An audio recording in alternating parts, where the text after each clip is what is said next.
Netcasts you love. From people you trust. This is Twit. Bandwidth for the Tech Guy is provided by CacheFly. CacheFly.com. Hi, this is Leo Laporte, and this is my Tech Guy podcast. The show originally aired on the Premier Networks on Saturday, October 10th, 2015, 10/10/15. This is episode 1227. Enjoy. The Tech Guy podcast is brought to you by Corning Optical Cables. Corning's incredibly durable Thunderbolt and USB 3. Optical cables are longer, thinner, lighter, and stronger. Go to corning.com/twit and use the promo code TWIT to save up to $50 on USB 3. Optical cables. And by PillPack, a full-service pharmacy that combines personalized service, convenient packaging, and modern technology to make your life easier. Visit pillpack.com/twit to save $20 on vitamins and OTCs when you transfer your prescriptions. And by Gazelle, the online marketplace for buying and selling used gadgets. Shop from a variety of certified pre-owned electronics or trade one in for cash. Give a new life to a used device. Visit gazelle.com today. Well, hey, how are you today? Leo Laporte here, the Tech Guy. Time to talk computers and the internet and home theater and digital photography and all that jazz. 8888 Ask Leo is the phone number. If you have a question, a comment, suggestion, if you'd like we used to say this, little hand-holding on the information superhighway. Remember the information super, oh yeah, that, a.k.a. the internet. 8888 Ask Leo, that's the number, 888-827-5536, toll free from anywhere in the U.S. or Canada. Outside that area, you can Skype us. And since it's a toll-free number, shouldn't cost you anything on the Skype. Let's see. Saw the Steve Jobs movie Thursday. It's not that it's a bad movie. Aaron Sorkin's an amazing writer. Danny Boyle's an amazing director. Michael Fassbender, people are saying Academy Award consideration. Kate Winslet, once she figured out what accent she was going to use, really great performance all around. There was only 8 characters in it, and that's part of the... I guess the thing I would say to you is don't go seeing it expecting to see a biographical movie. It's not. I wish they'd just call it Steve Jiminy or something, and it would have been a great movie. But it's, coming on the heels of the 4th anniversary of his death. It's, you watch it and you think, wow, that's basically all made up. It was basically all made up. I think what Aaron Sorkin has said, and I think this is probably true, is he wasn't trying to be factual. He was trying to tell an artistic story. He says, I'm not a photographer, I'm a painter. Fine. And, of course, he has a little axe to grind. But the sad thing is it has a real person's name attached to it. And I and many others knew many of the people involved, and those of us who were there kind of scratching our heads. In fact, I feel bad. Steve's widow, who is completely, he and his wife and his children aren't mentioned at all, even though the movie takes place, the third part of the movie takes place 7 or 8 years after he got married, after the kids were born. No mention of them at all. And so she's, I think, understandably a little perturbed. She tried to get him not to make the movie. She tried very hard to stop the movie. There's some, the misinformation is, they say, based on the biography of Steve Jobs written by Walter Isaacson. Steve's inner circle didn't even like that biography. I thought the biography was fine. I've read all the, the books about Steve Jobs, and as I said, I've been there, watched it all happen. But it isn't based on that biography. It's based on, I think, it's a great work of art. It's Aaron Sorkin setting up a character who goes through, who is just the worst person you've ever met. In the first half hour, you just think, who is this guy and why is he so horrific? And why is anybody still there working for him? and which is not, Steve was tough, but that's a very one-dimensional portrayal of one of the greatest inventors of our time, and greatest creators, and it's an unfortunate characterization. And then he, through the movie, he redeems himself a little bit. He becomes a better person, thanks to things that never actually happened. But that's it's a great work of fiction. Now, you want to see a good movie? If you go see Steve Jobs is a good movie. It's a good movie. Jobs is a good movie. But it's not anything to do with real life. So just try to get that. Same thing with The Social Network. It's even less accurate than The Social Network, which was in itself completely, inaccurate. But if you want to see a great movie that some people actually think is a true story, which cracks me up, The Martian. It's not a true story, but it's a great movie. I guess my thought would be, you can make art. People are going to be sensitive if you make art about people they know who were with us only recently. Imagine that, I'm thinking, Patton. Probably General Patton's friends didn't really much like that movie. I don't know. I mean, maybe they thought, that's great. That's just George to a T. I'm sure any movie about somebody real, you people who were there watch it, go, interesting. Not how I remember it. You may want to see it. I want to caution people who are interested in Steve Jobs' life not to take this as any indication of how it really was. And if you want to know more, check your local library, kids. There's a great book called Becoming Steve Jobs by a couple of reporters who covered him from day one. Becoming Steve Jobs is great. I think even the Walter Isaacson book is great, although it's interesting how Mr. Jobs' inner circle, people like Johnny Ive and Tim Cook, who still run Apple, are also very dismissive of that. They say, that's not accurate. That's funny because that's the book that's the interviewer, Walter Isaacson, who got so many hours with Mr. Jobs and got so much insight and stuff from Jobs directly. I'm not going to spoil The Martian.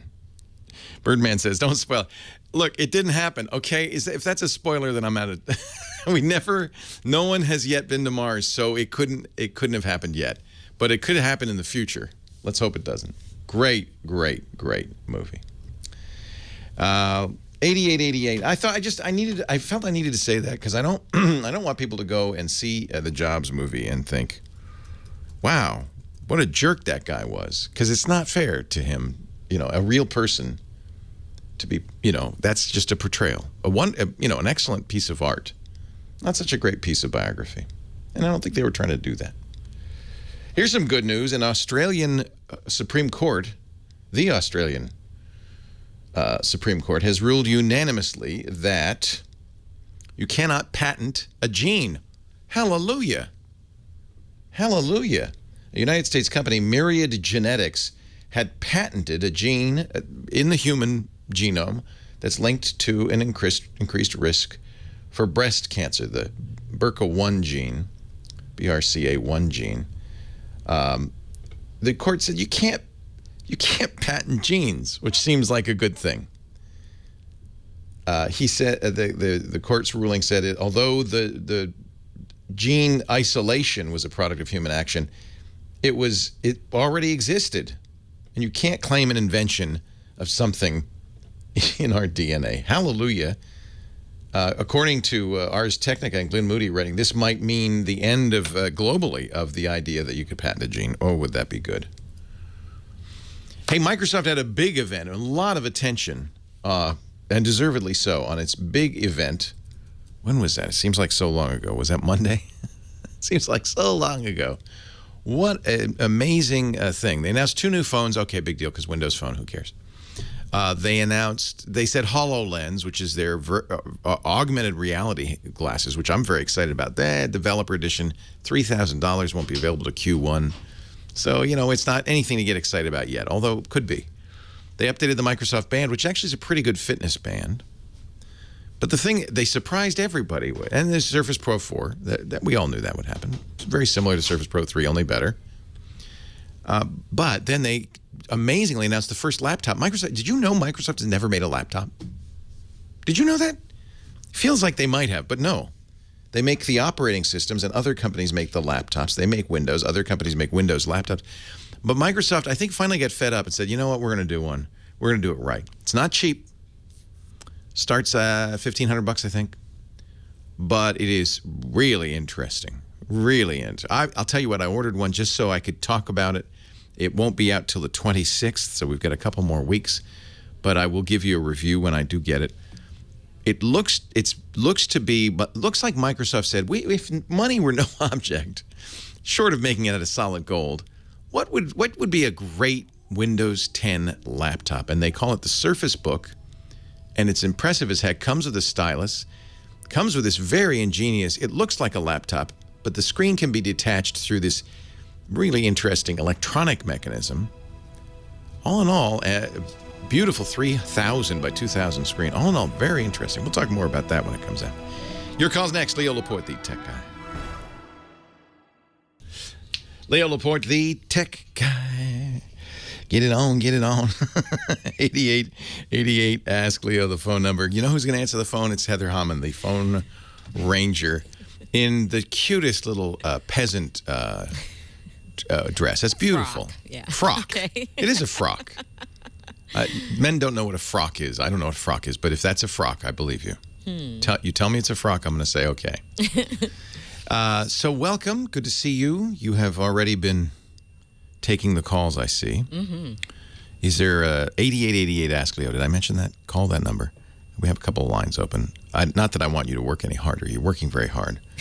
But Someone please mop my brow. What do you, of these wonderful people, who should I start with? I'll talk to them all. But Yeah. Might be my favorite question ever. What?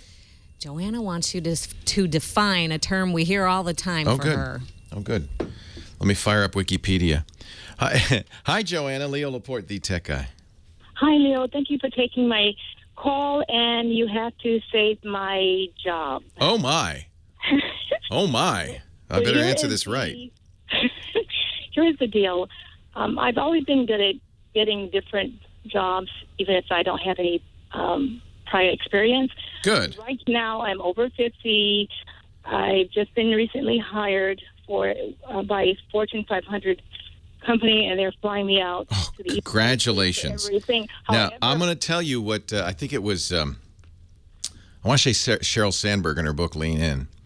She said, men, when they're about to get a job and they'll ask them, well, can you do this? They'll say, oh, yeah, I can do that. Whether they can, they say, yeah, I can do that. And then they run home and they learn it. And women are honest, according to Sheryl. And they go, well, I don't know, but I'll learn it. And who's going to get the job? I could do that. So good for you. You said I could do that. Now let's help you. Let's help you do it. Okay, but I thought I could until I listened to you. Oh no! About it, because it's great. Because I hope I didn't confuse you. To you. But because you're so brilliant, I'm thinking I don't know what the heck he's talking about. So that's just like asking a fifth grader, can you read?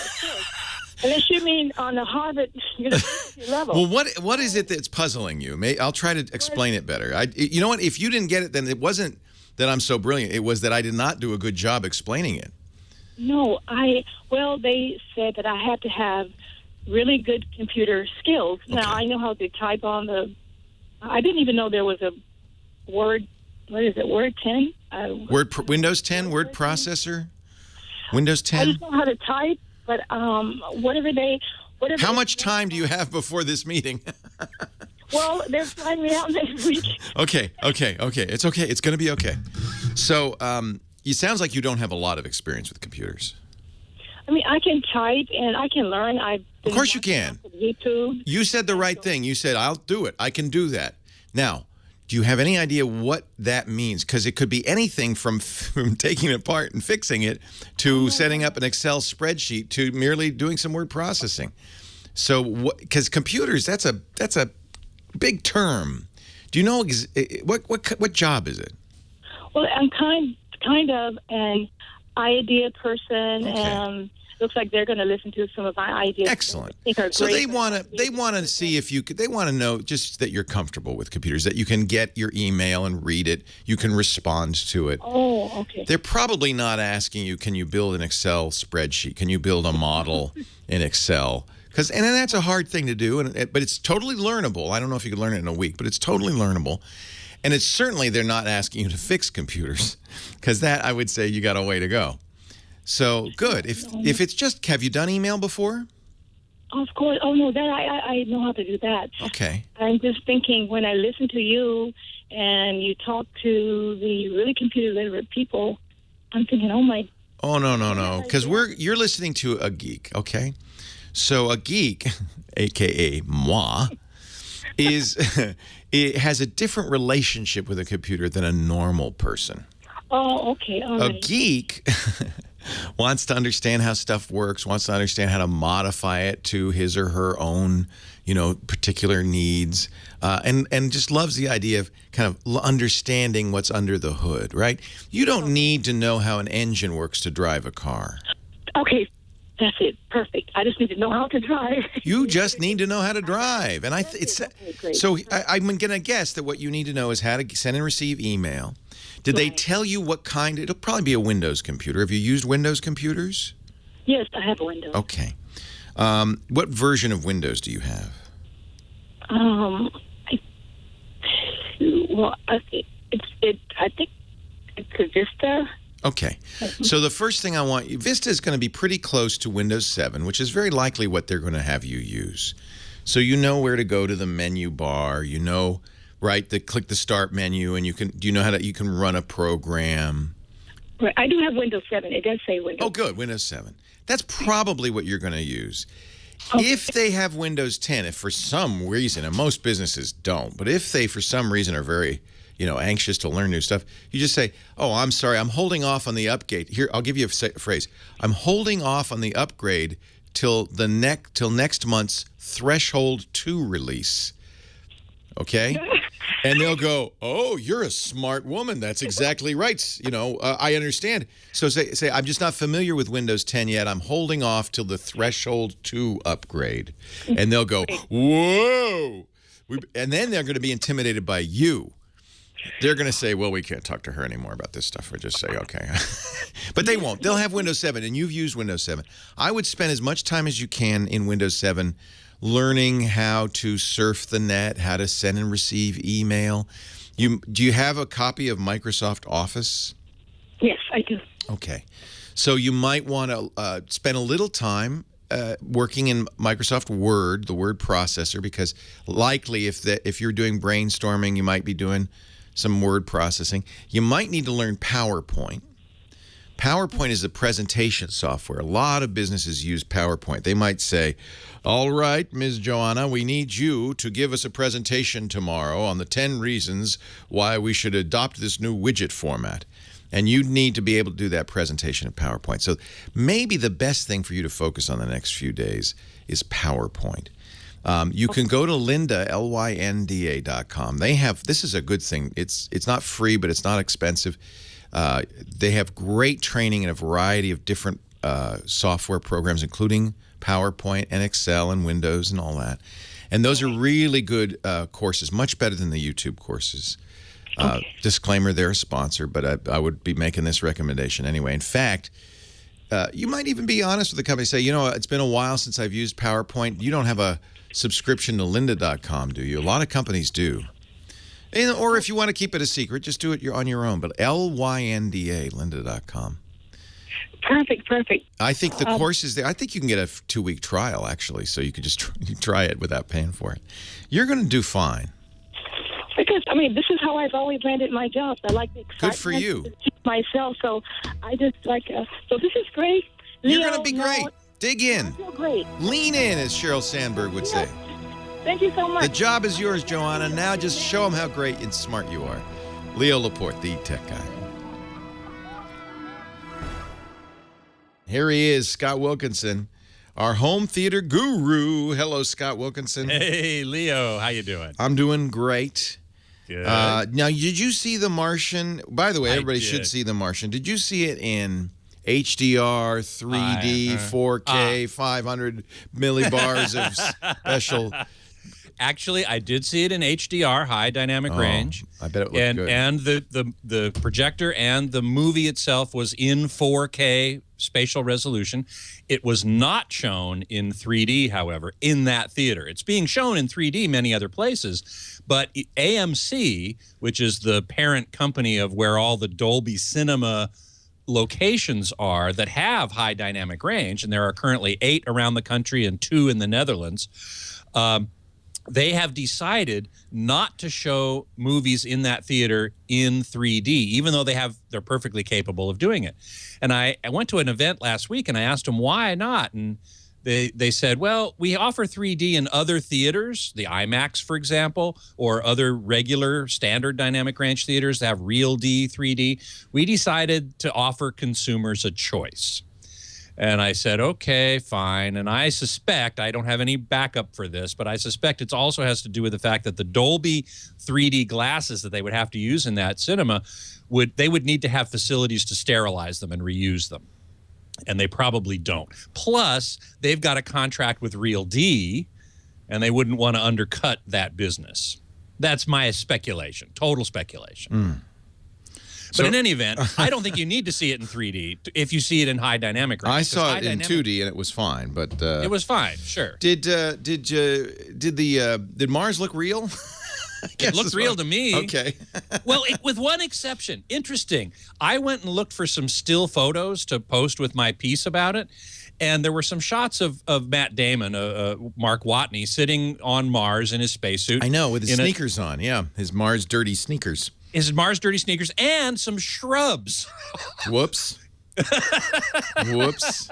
I went, shrubs? Whoops. Continuity. Can we get some people over? I don't think there are any shrubs in the movie, thank goodness. No, there aren't. Not that I remember seeing. There are potatoes, but no shrubs. I totally agree with you that it was a wonderful movie. It was a wonderful book. Yeah. And rarely can you say the book and the movie were equally good, and this is a case where you will not lose anything by seeing the movie. Right. But both of them are worth seeing. They're so good. Absolutely. Yeah. Absolutely. Just very, the only thing you'll get is that you'll know what happens. But so there's a spoiler one way or the other. I don't think it matters even. I used to say always read the book first, but boy, they're so good. Yeah. Hey, I have a question for you if you'd like. Yeah. This one comes from Rich. Ron in Charlotte, North Carolina. He wants to know about calibrating a 4K TV. Hi, Ron, Leo Laporte, and Scott Wilkinson. Hey, guys. How are y'all doing today? We're great. Thanks for calling. Yeah, thanks. The question I got is I had an old 47-inch Vizio, just 1080p, and it died last week. So I ran to the big box store, and I bought a Samsung 55 4K Ultra HD. I mean, it's their $900 model if you look on their website. And I got it home, and it's got all the settings. But, Scott and Leo, do y'all recommend any kind of, calibration or anything special, just to fine-tune it? Yeah, well, we've certainly talked about calibrating normal TVs, but is anything special about a 4K? In this particular case, no. There's nothing really special about it except that it has more pixels. So it can be calibrated in the same way as a normal TV. What I recommend, for a $900 TV, the question becomes, is it worth hiring a calibrator to do a full-on calibration? For half the price of the television. For half the $200 or $300 at least. Yeah. At least, or more. Yeah. So in that case, I would probably say no. So what I would recommend doing, sorry to all my calibrator friends, but, what I recommend doing is going into the menu. There's a parameter called picture mode. And ideally what you would want to do is select the setting of that picture mode parameter that's called movie or cinema. If you do that, you're already very far along the path towards an accurate picture on the TV. In other words, a picture on the TV that reflects accurately what the content creator saw when they actually put the movie together in their mastering suite. So go in there, select movie or cinema mode. I forget what Samsung calls it these days. It's probably either movie or cinema.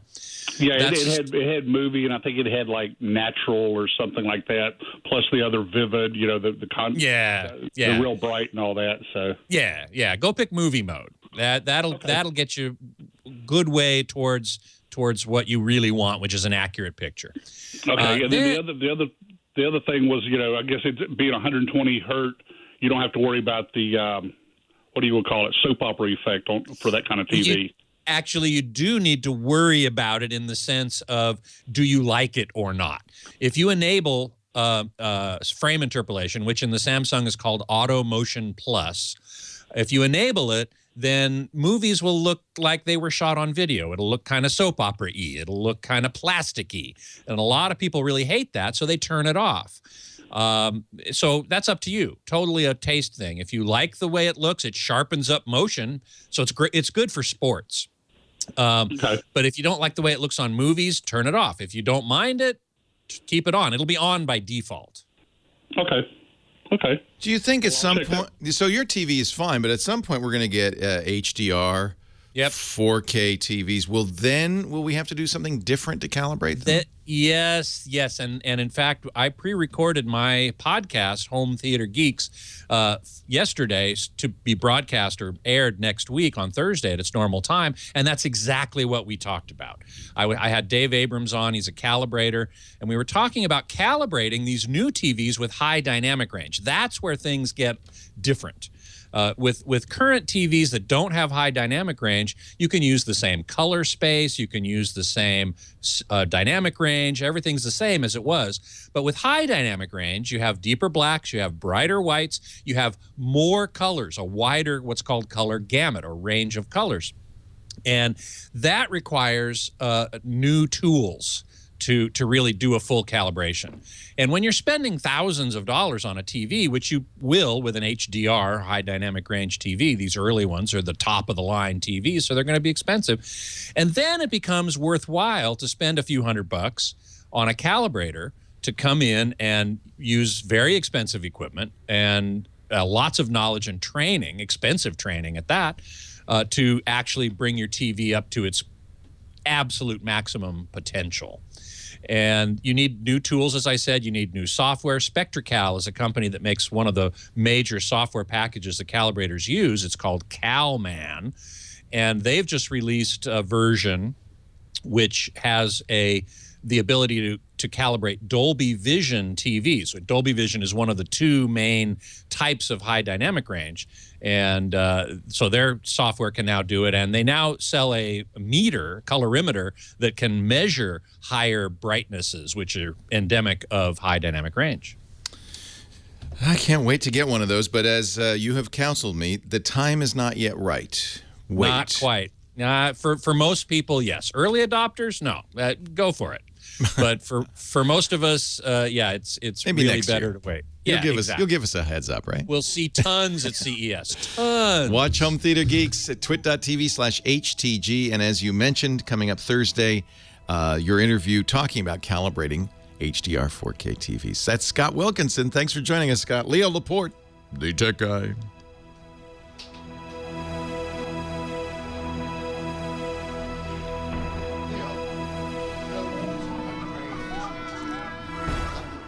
Here we go. Scott Wilkinson, ladies and gentlemen. Thank you so much. It is important. C-Dub Lynn 1988 is asking a great question. Aren't television stations still broadcasting in 1080i or 720p? The answer is yes, they are. Where 4K really comes into play, so to speak, is in streaming and on Ultra HD Blu-ray, which we don't have yet, but we will. Panasonic and Samsung have announced players. The studios have announced they're going to release product. I think it's going to be next year before we actually see it. They said at the beginning of this year that it was going to be the end of this year, but I think it's going to be beginning of next year. In any event, yes, though, if you're watching broadcast TV or cable or satellite, for the most part, that's going to be 1080p or 1080i or 720p. And the TV is going to upscale it. It's going to add pixels and fill its native pixel resolution. which is fine if the scaler works well. And most of these TVs, they do.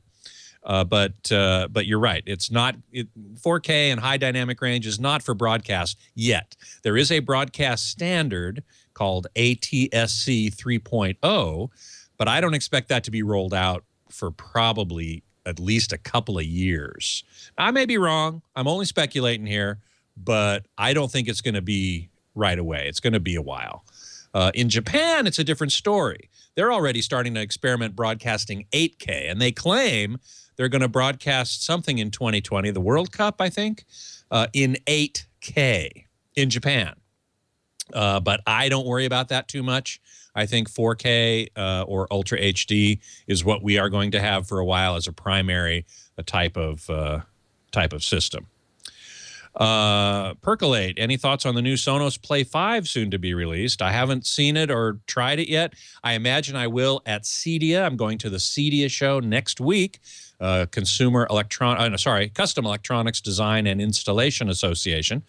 In fact, I will be calling in from Dallas, Texas to this show at this time next week from CEDIA. So I don't know yet about the Sonos Play 5. I hope to. I'm intending to get a whole Sonos system in my house in order to review it. And when I do, I'll probably get that new Play 5. Let's see. Beatmaster, I hope Samsung and Panasonic don't do exclusive UHD titles as they did before with Avatar. Oh, that's a good point. I hadn't thought of that. For a while there, Avatar was only available as a perk if you bought a Panasonic or a Samsung 3D TV. And now I wonder if they'll do the same thing with really high dynamic range is the key there. Most of these TVs, Samsung TVs, certain high-end models already have high dynamic range capability.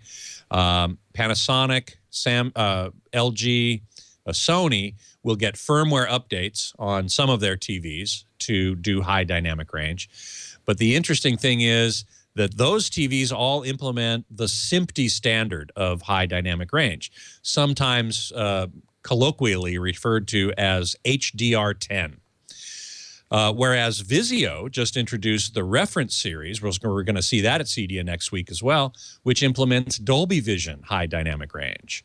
And herein lies what I think is going to be a potential trouble in the industry, which is the battle between these two types of HDR. The Vizio can't do HDR10.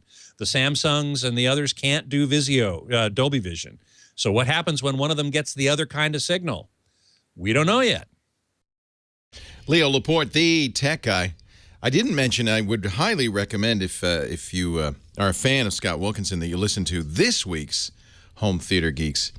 He interviews fellow Ricky Farr, who is amazing, entrepreneur, music producer, produced the Isle of Wight festivals. And I haven't heard it yet. I'm going to listen to it right after the show because everybody's telling me it's one of the best interviews they've ever heard. If you're into music, from everything from Jimi Hendrix to The Who to the Beatles, you got to listen to Home Theater Geeks. You'll find it at twit.tv/HTG. 8888 Ask Leo the number. Back to the phones we go. And Carlos is next in Brea. Hi, Carlos. Hey, Leo. I have a quick question here. I went from Apple 6 Plus to Samsung Note 5. And I was really, really fond of selected text to speech. With Apple's very simple. You just highlight it, and Siri talks and tells you exactly what you're reading. Now, with Samsung, on the Note, I can select it, but I just can't get it to speak back to me or read it to me. Yeah, that's a nice feature. How do we do that on Android? So he's moved from iOS to Android, and he wants a way to read a selected bit of text. You can have it read a text file. But the text, it'll read it. I can speak the text in there, and it'll send a text for me. But I like that you're right. That selecting a paragraph and then saying read that is a nice feature. I think that might be something Android does not do. But I'm racking my brain. Now, as you know, I use Android and iOS equally. Lately, because of the new iPhone, I've been using that a lot. I do have a Note 5, and I love my Note 5. But off the top of my head, I can't think of a way to do it. You know, one thing that's really nice on the new iOS, I hate to say this to you, but on the new iPhones, you can select text. Of course, they have the old-fashioned way with the magnifying glass. But now with 3D Touch, you press hard on the keyboard, and suddenly you have a cursor that you can move around. And if you it's okay. I'm sorry I mentioned it. I'm sorry. That's terrible. No, actually, the thing is that I went from a 6 Plus, and I happened to this issue. The Note is amazing. The Note 5 is a great phone. It's better. It's a better screen than any phone, including the new iPhones. You have a stylus, which is and the things you can do with the stylus, including selecting text, are great. You can, in a very easy way on the Note 5, select text with a stylus. But reading it out loud. Anybody in the chat room have any thoughts on this? Because off the top of my head, I don't know if there's a way to do that. And you know, it's funny because they have an excellent text-to-speech engine on Android. Google's text-to-speech engine is very good. You can download different voices. You can even download high-quality voices. Right, and it came with a download, with an app, which is a Google text-to-speech. Right. But it only reads files. Yeah. Right. It won't give you the selected. I'm trying to think, and nothing happens. But, you know, it's funny. I mean, there may well be, like, you could say, okay, Google, read this to me. And it would. I don't know. I'll keep looking. You might look in the accessibility settings. That's kind of where it is on iOS, right? And TalkBack. I've been in and out. I've looked and searched for YouTube videos. I've searched online, and I was just like, okay, I don't know. I don't think it's very possible. There's no way. But you know what? We have a great audience, smart people listening, and in the chat room, and also, of course, you can go to techguylabs.com and add your comment there. So check that in a couple of days, see if anybody said anything, and keep listening. Maybe we'll come up with an answer. I don't know of a way to do that. And it is a great feature. You can have Google read you a text message. Guy Smiley says, that's right. But what he wants to do, he's reading text on the page, maybe in a browser. He wants to select it and have it read it out loud. You use TalkBack on iOS to do that, which is part of the accessibility settings. I don't know how to do it on the Android. I'll have to look and play with it. Jay in San Francisco, Leo Laporte, the tech guy. Hi, Jay. Hey, Leo. Good afternoon. Good afternoon to you, sir. Question for you. Need a little help deciding on what type of camera to purchase. Oh, I love spending people's money. So what is it? Tell me what you're looking for. So I basically want to kind of take a little more home videos, just day-to-day kind of life, maybe doing some vlogs online, but mostly for the family, just to keep those memories. And originally I was looking at the Canon, I believe it's the 770D or D70. Yeah, very nice camera. So that was my original thought, but then DJI just came out with the Osmo, and it kind of is intriguing. Yeah, but it's not. It's kind of a gimmick camera more than it is. So that's why I always ask you, what is it that you want to do? Are you going to be traveling with this camera? Possibly. I mean, mostly just kind of whatever happens in my life, day to day. Possibly pictures as well. So that's why I was leaning more towards the Canon. The neat thing about the Osmo, see, DJI makes the drones. They make the Phantoms. And they've learned in the making of the Phantoms a technology that is very useful, as it turns out, in shooting video, which is kind of image stabilization. So they have a stick, which you put your phone in. Or actually, I guess you put your phone in for the viewfinder, I guess. And then there's a little camera on it. And it's basically what we call a gimbal.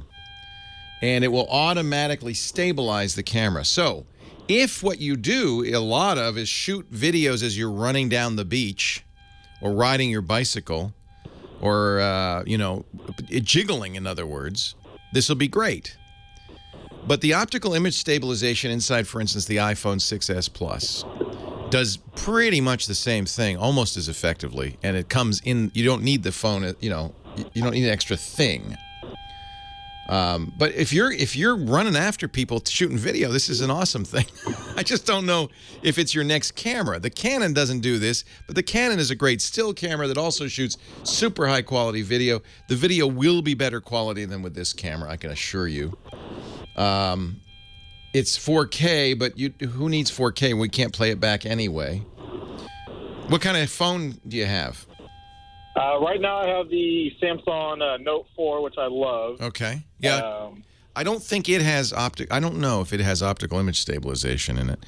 Certainly the newer phones do, and that's going to give you some of the benefit of this gimbal system. Okay. So, but you say some stills, but not a lot. Yeah, I think I would go kind of back and forth, and again, that's why I was leaning towards the Canon. Think of the Osmo as a GoPro with stabilization built into it. That's the quality. Okay, that makes sense. Yeah, it's not super great quality. It's great for action. It's great if you spend a lot of time running around taking video. But a good phone with optical image stabilization is going to do pretty much the same job, and I don't think you're going to need it. I would say, you're shooting some stills, but predominantly video?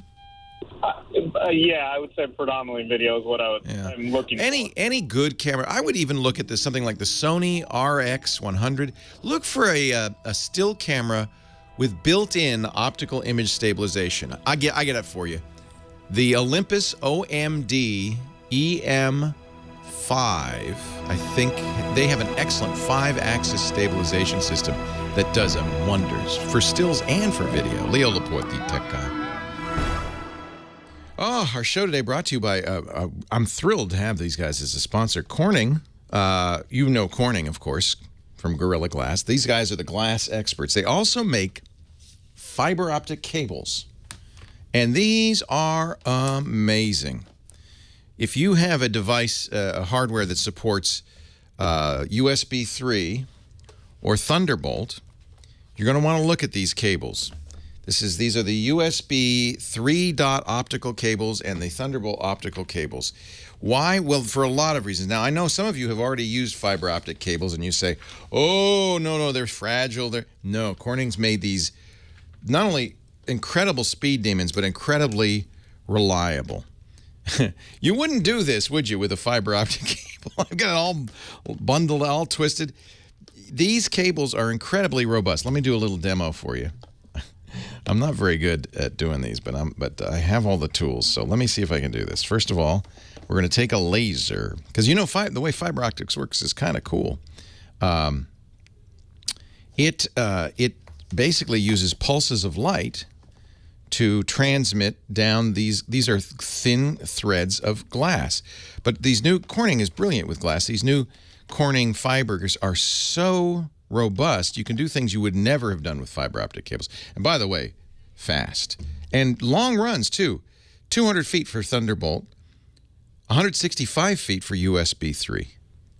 And the speeds, up to 20 gigabits a second on Thunderbolt, 5 gigabits a second on USB 3.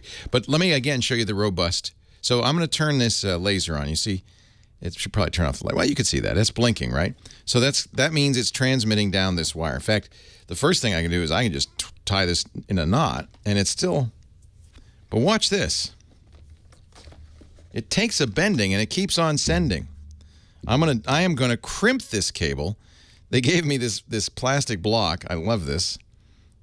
Of course, I've done it wrong, but I'll do it. You know what? You can't do it wrong. You can't do it wrong. I'm going to jam these cables, crimp them like you would never do with optical cables, right?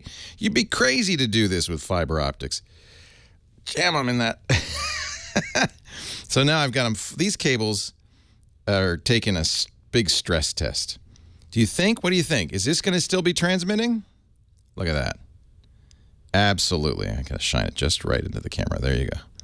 It is still transmitting, even though I've tied a knot and I've crimped it.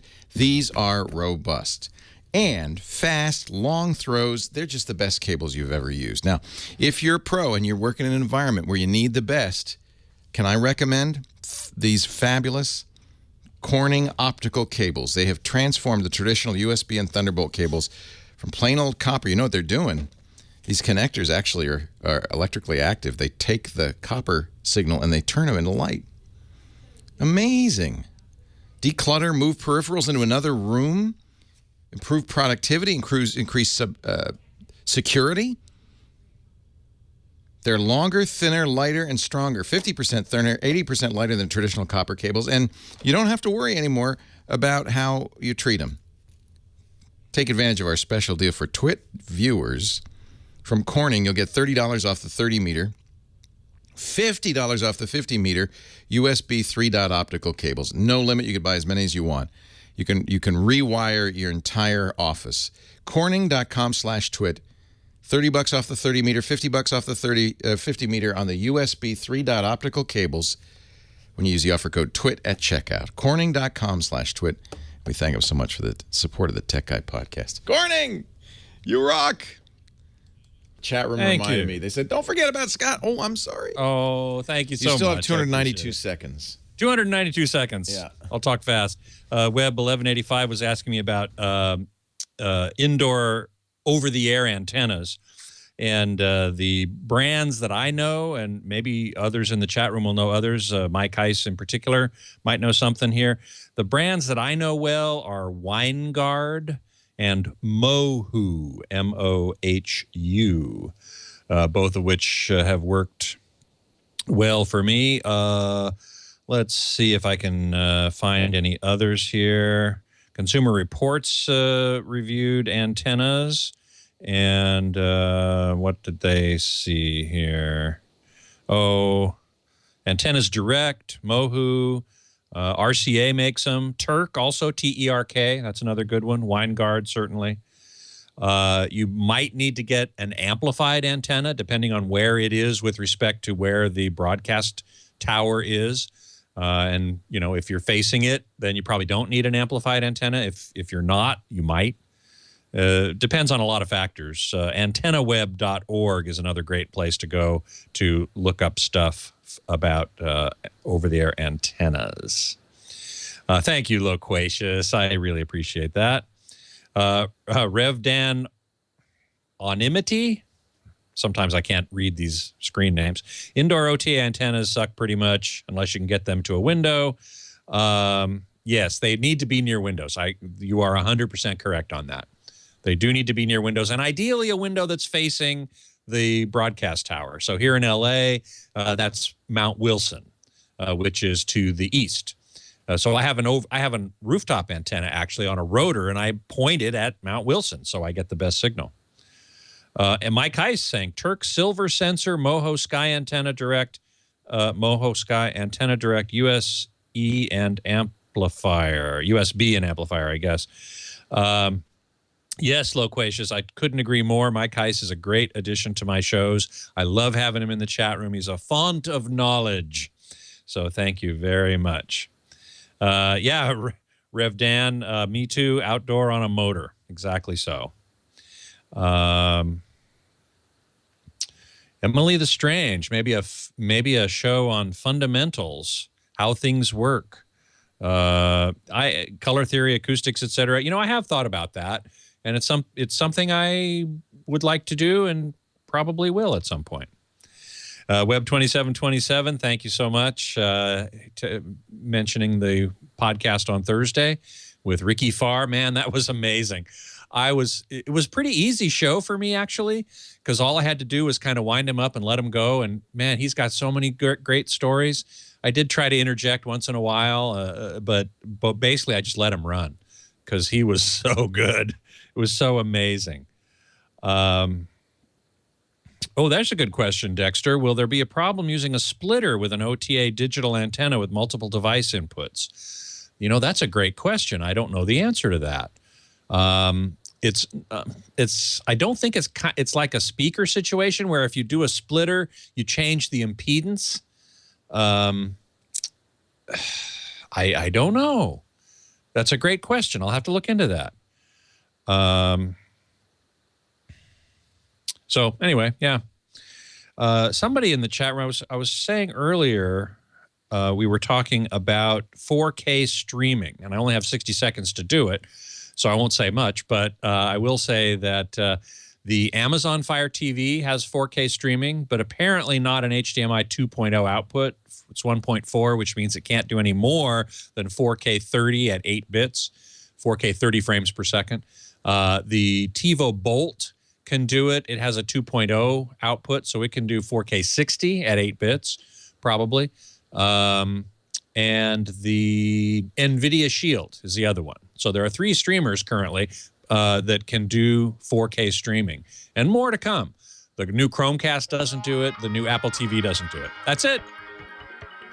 I think the new Chromecast does do 4K, doesn't it? Oh, no, I don't think so. Oh, I'll have to check.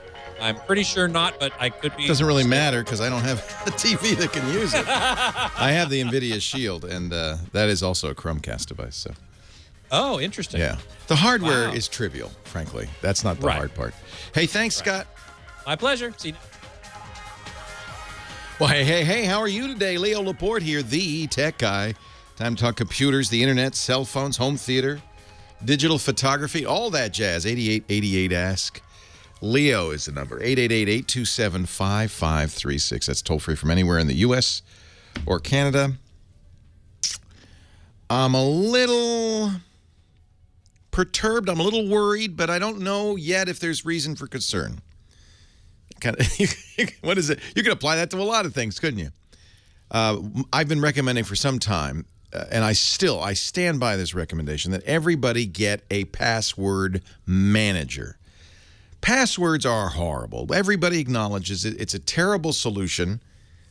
We didn't really have to, remember passwords until very recently, the last 15 years of the internet. Before that, the most you had to remember was your school locker combination. But nowadays, we have to keep track of hundreds of passwords for virtually everywhere we go, every app we use, every site we use, and it's out of control. And of course, when things get tough like that, people look for shortcuts. We all use them. We either use passwords that are not very secure, our children's birth date plus your maiden name, things like that. Or we use one password for many, many sites. That's very problematic of late because, as you know, sites keep getting hacked and the password database is grabbed. And unfortunately, if you use one password for many sites, the chances are high that somebody's going to discover that password and try it on all those sites, and now you've really got a problem. So the counsel that I give and all the experts give is you should create unique passwords for every site. They should be as long as that site allows. Longer is better. And they should be random. Well, what's the one problem with long, random passwords? No one can remember them. That's why you need a password manager. What a password manager does is it helps you create really good, strong passwords. It helps you keep track of those passwords, and in most cases, will even fill those passwords in when you go to a website or on an application on your mobile device, things like that. You still have to remember one password. That's the password to get into your password vault, but that's a lot better. And that one you can make long but memorable in a variety of ways. Use song lyrics, or I give as the example. You remember the first line in A Tale of Two Cities, it was the best of times, it was the worst of times. Well, you can make a good password out of that by using the first character of each word and some punctuation, and maybe adding your zip code or your childhood phone number at the end of that. That's going to be a good password that you can recreate, that you can remember. Use that for your password vault, and the rest should be created by the password vault. And a good password vault will even warn you. You've used that one before. It'll even help you change passwords. So for years, I've recommended, there are many password vaults, Dashlane and 1Password and RoboForm and on and on. There's even an open source one called KeePass, Keepass. But for years, I've recommended and I love and I use LastPass. I don't just use it personally. We use it in our company as well. There's an enterprise version. And I love it. It's $1 a month for the personal version, $12 a year. Works on every device I have, not just my desktop computers, but my mobile phones and my tablets. It makes it so easy to create good, long, strong passwords and use them. Well, the news came out yesterday that LastPass had been purchased. Yeah, well, gulp. I mean, I don't even have to say who it is because that right there is cause for, like, what did they do? Who are these people going to treat my data as with as much integrity as LastPass has always traditionally. Joe Segrist and his team are so good. You know, they've done such a great job, and now they've sold it. And I can't blame them. It's a lot of work. Maybe the company bought them, came along with hundreds of millions of dollars and said, you've done a great job. Let us take it from here. And who would say no? But now I have to, say, well, do I trust this new company? I'll tell you, it's called LogMeIn. You're probably familiar with it. We've even recommended their products for remote access. They have, unfortunately, a history of acquisitions. They bought a company called Hamachi, which was a wonderful tool for gamers and so forth. It's complicated. You don't need to know what Hamachi did, but they effectively destroyed it. Oy, oy, oy. Hamachi was kind of like LastPass in the sense that it was a beloved tool used by many, relied upon by many, and everybody was nervous when LogMeIn bought them, and they broke it, basically. So now they own LastPass, and the question everybody's asking me is, well, should I abandon it? Should I search for another password manager?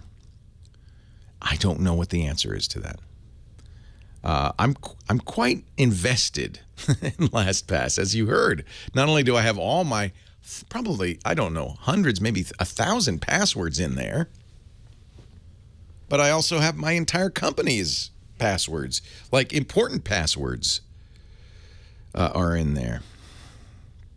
So I just don't know what to do. I just don't know what to do at this point. I guess I'll watch with interest to see what LogMeIn does. It might be worthwhile to investigate, is there a way to take your LastPass store of passwords and import them into another password manager? Start looking at other password managers, see which ones are best. I guess I'll be doing that work. Our security guy, Steve Gibson, I've used LastPass since they started. I mean, for years. Our security guy, Steve Gibson, he does the Security Now podcast with me. He reviewed LastPass, talked to Joe Segrist, looked at the code, and gave it 2 thumbs up and said, this is absolutely the way you want to do it. He's always had been high praise for them. I don't blame Joe for taking, it was $125 million, apparently. Can't blame a guy for doing that. But at the same time, now I have to think about this new company and what their policies will be, and will they be trustworthy? They've got, the good news is the technology, the architecture of LastPass does prevent them from seeing my password. So the immediate threat that maybe this company has nefarious purposes is you can put that to rest. Your password store is still secure unless they change the technology that LastPass uses and you accept those changes, which you probably shouldn't. Your password vault is still yours and safe. They hold it, but they don't have your password, so they can't unencrypt it. So now I don't have an answer to you. I'm going to be doing some research. I'll be looking at other password managers. The open source one is attractive because that will never be sold. It will always be open source, and we always will know what it's doing exactly. Unfortunately, KeePass doesn't have the functionality that LastPass does, the ability to run on mobile devices across a broad variety of devices. It eliminates the one area of insecurity that LastPass has. LastPass is set up so that you can use it on a variety of devices, but that means they have to hold your password store on their servers at LastPass.com. As I said, it's encrypted. Only you have the keys. But in order to give you that multi-platform functionality that they do, they have to store it. KeePass doesn't do that. So you're kind of responsible if you use KeePass to figure out how to get your password store on different devices. I might just have to move there. At least there's no threat of that being sold to somebody. The commercial offerings, Dashlane and 1Password, RoboForm, and the others are good, I think. I don't have any problem with them. I don't have any reason not to trust them. But I don't know if they're as good as LastPass. It's a conundrum that comes up fairly frequently in the modern world. And I'm going to have to just look a little more closely, and I'll tell you what, I'll talk to Steve, I'll do some research. I hope I will have an answer to this troubling question.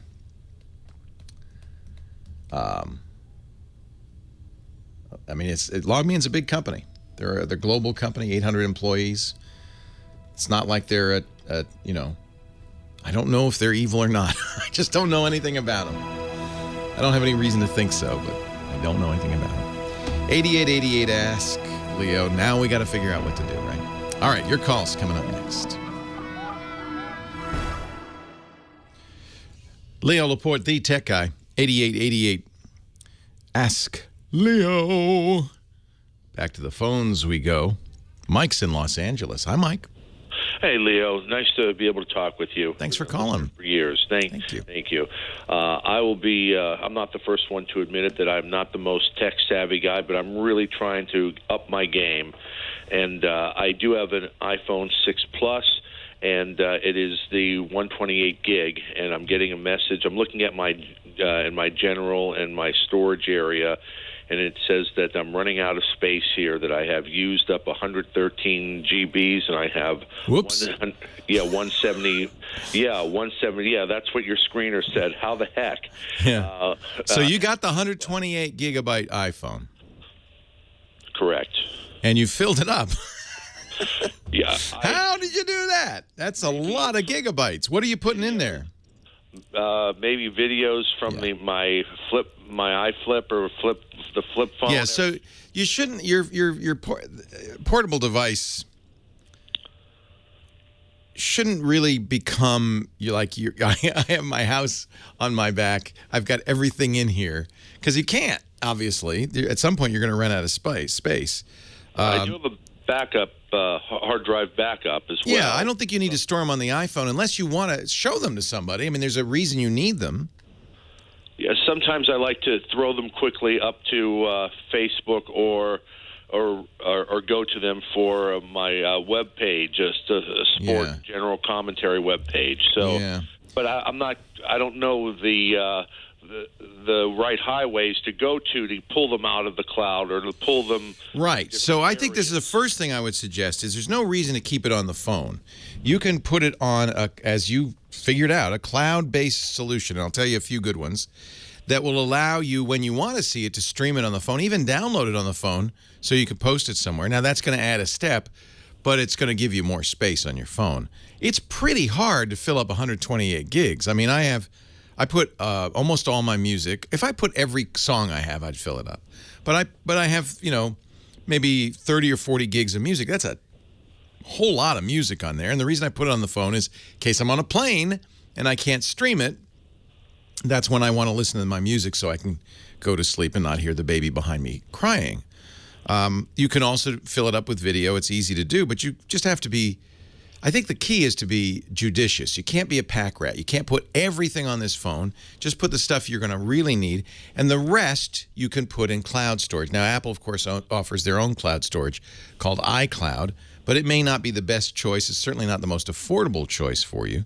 It's the easiest. My opinion is you'd get, for pictures, it's easy because you've got Google, Flickr, Amazon, Microsoft, and everybody offering unlimited free photo storage. So photos, even videos, put them on Google Photos. They'll take videos, or Flickr, they'll take videos, and then you have access to it anytime. Flickr gives you 1 terabyte of storage free. That's about 6 or 7 times more than's in your phone. That should be enough. Well, Google is my main Google Photos server. So would that you already have a Google account through Gmail. So what you do is you go to photos.google.com, take a look at it. What you're going to want to do is put the photo uploader on your computer, your personal computer, and it will, over time, slowly upload all your photos and videos. You'll have to tell it where they are. And eventually, everything will be on there. There's some advantages to doing that.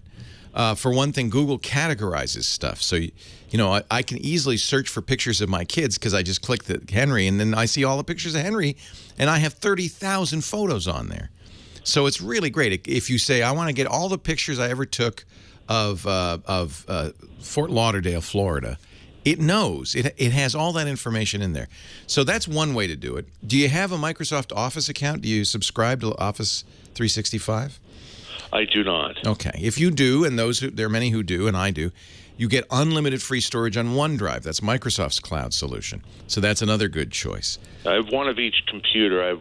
For my my own little radio thing I use a Mac, and for my main usage of storage and daily application, I use a Windows, which is giving me the same memory type of message. So I'm probably doing the same thing there. Yeah, you are.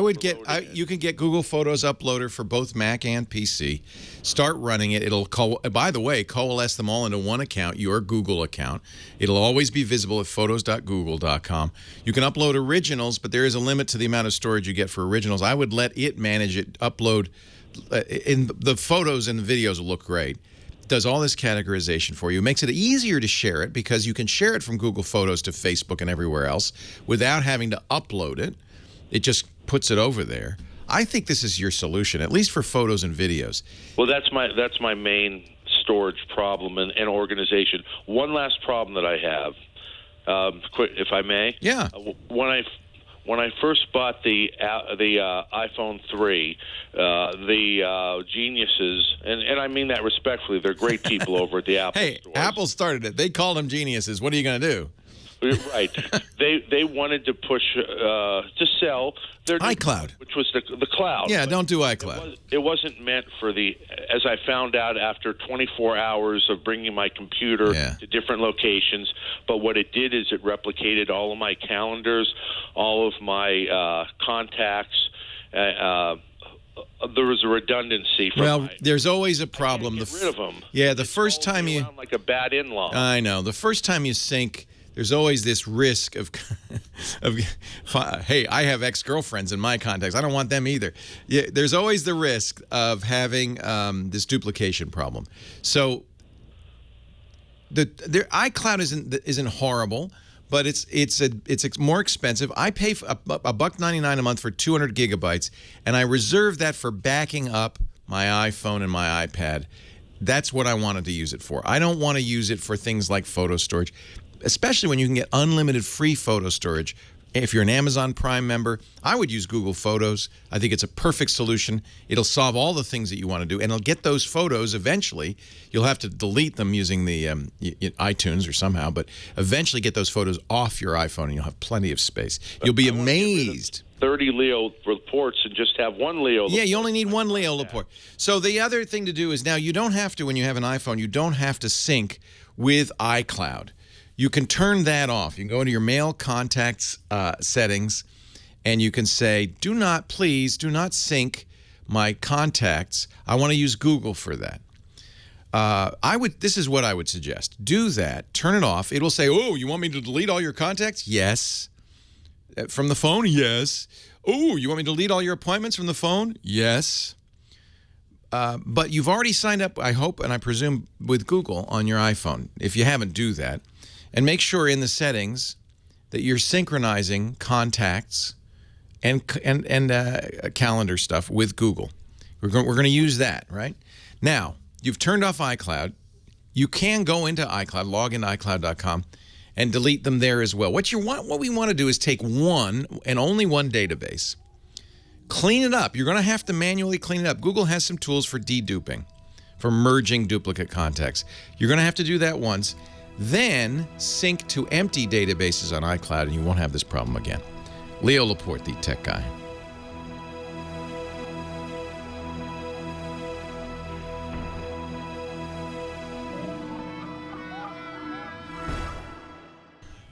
Oh, yeah, he's been everywhere. Actually, Johnny Jet has been everywhere. Normally he joins us at this hour, but he's in Doha, and apparently unable, I don't even know where Doha is, somewhere in the Middle East, and he's unable to reach us via the magic of Skype right now. But that's okay. We'll get Johnny Jet, our travel guru, back next week. Visit his website, johnnyjet.com, for more travel deals and great travel information. He's an expert on traveling. And, of course, as that expert, he has to continue to travel, and he's in the middle of nowhere. 8888, that's all right. No, Johnny Jet means more time for your calls. 8888 Ask Leo. Martin is in Rancho Cucamonga. Hi, Martin. Hi, Leo. How are you? I'm great. Welcome. I love your show. I've been all the way back to the days of Twit TV and thank you. The screensavers. Ah, yes, the venerable screensavers. Ah, yes. I have a question on a upgrade that I'd like to do on my iMac. Okay. I have a 27-inch iMac. Was made in 2011. Yep. And I'd like to put a solid-state drive in it. Oh, it's a great thing to do. It's hard to do in that particular model. You have the flat screen, right? The all-in-one? Yes. Yeah. So I've done this. Actually, I didn't even have the guts to do it. I had my engineers do it, and I watched. Because opening up this iMac requires not only the special tools to open it up, but you need a suction cup for the screen. You actually lift... This was the thing that scared me. You lift the glass screen out, and you have to do that to get in there to take out the spinning drive and replace it. So, but it's doable. If you feel confident, it's totally doable. It certainly will save you money over having somebody else do it. What I would suggest, though, is go to ifixit.com and look up that particular model. They'll have a step-by-step breakdown. They're kind of like, their goal in life is to have manuals for everything. And then the way they make money is they sell the parts and the tools so that you can do all this fix-it. You know, they even have manuals on how to fix McDonald's Happy Meal toys and the tool that you need to do that. So they're crazy about this stuff. And I should give them a disclaimer. They have been in the past a sponsor. ifixit.com. Look at the video. Another place you can go, and they'll probably also have good videos, is Otherworld Computing. And that's where I would go to buy the drive, because you want to make sure the drive is compatible. And Otherworld Computing sells Mac stuff only. They sell great solid-state drives. Their Mercury drives are superb. But you'll want to go there and make sure you get exactly the right one for that particular iMac. Now, my question, that will be my primary boot-up drive for basically the OS. As far as storage of my data files, pictures, videos, I'd like to put it on a traditional hard drive. Can I put leave the original hard drive in there? You cannot. There's no room for it. So I would have to use an external drive? Yeah, but that's fine. That you have fast, high-speed connections. I can't remember if the 2011 has Thunderbolt. I think it does. So it does. Yeah. So you get a Thunderbolt drive. That'll be as fast as an internal drive. And that's what I do. I have big external drives because you don't want to buy a giant SSD drive. They're very expensive per gigabyte. Really, what you want is just enough for your operating system and applications, and then you can use an external drive for your data. What size would you recommend then? I think 128's kind of the minimum. I think 256 would be plenty, but you can find out just by looking at how you've used your drive currently. Don't look at data, just look at the applications folder and the system folder, and you'll see how much space is occupied. That'll give you some idea. 256 is absolutely enough unless you have giant programs. What would be the best way of copying all the data files off the drive I have now so I can transfer them to the Thunderbolt drive? I use SuperDuper. Everybody who owns a Mac should probably own a copy of SuperDuper. There's a free version that will do this, but if you want to have some more features, there's a paid version as well. It's the king of the Mac copying programs. It'll even take your internal drive and duplicate it so that you can boot from the external drive, and that is nice. Because then if the internal drive dies, you always can run your computer still just by booting from the external drive. SuperDuper is fantastic. Very good. And well, the kit, they've sent me a link. You're welcome. The kit for a mid-2011 iMac, it says dual hard drive, so maybe you can put 2 hard drives in there. Looks like you'd have to look and make sure that this is the Mac you have. But apparently on the 27-inch mid-2011, you can get 2 hard drives in there. You can get an SSD and a terabyte spinning drive. That must be for the Fusion, the Mac, the iMacs that had a Fusion system in there. Well, check and see. But this is a $50 kit, and what you're buying with the kit is not the drives. You're buying the tools, the weird little suction cups, and the special spudger, and the special screwdriver, because, of course, Apple doesn't use normal screws. There is a funny scene in the Steve Jobs movie, also apocryphal, as most of the movie is, but there's a funny scene in which the original iMac, they wanted, it's 30 minutes to the big presentation of the original iMac. This did not happen, by the way. But they need to, something won't work. The Hello demo won't work. And they need to get into it.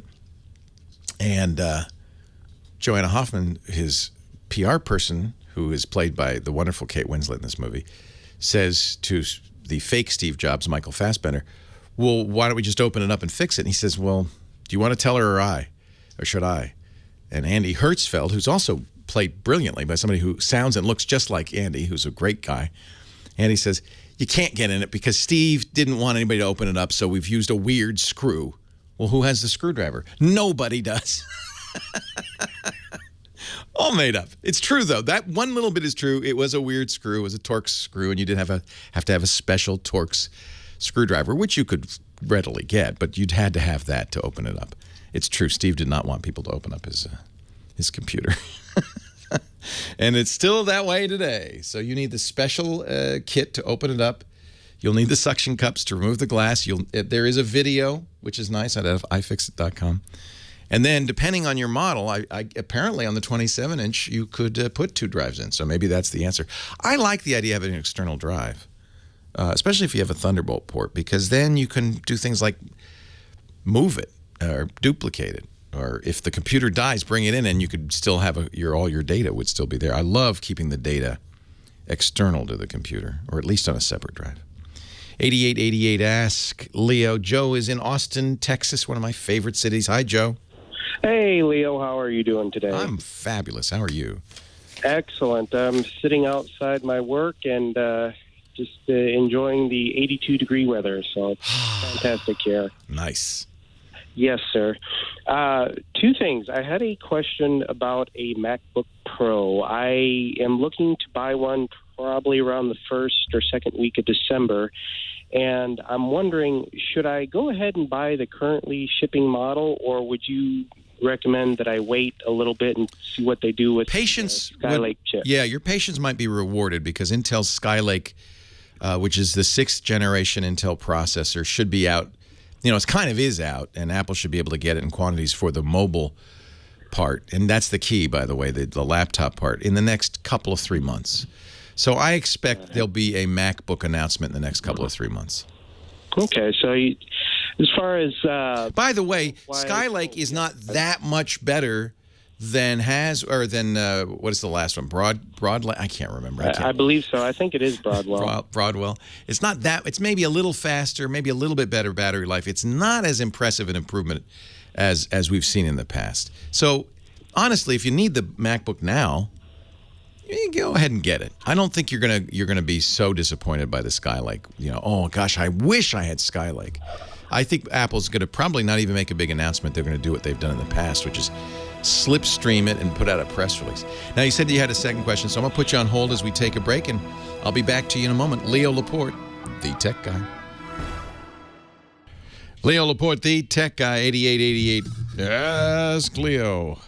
Joe in Austin, Texas. Question number 2, Joe. Yes, traditionally, on my computer, I have a Mac Mini right now. I cannot recall the year. It was the year they went without an optical drive, the first year of that. And what I've been doing is, just keeping the OS and all my programs and everything on the internal drive, and then keeping everything else on a USB external drive. My thinking is that when I do acquire this new MacBook, is I would move to a cloud storage provider. And I'm wondering, with I think I got something around probably 160 odd gigs of data.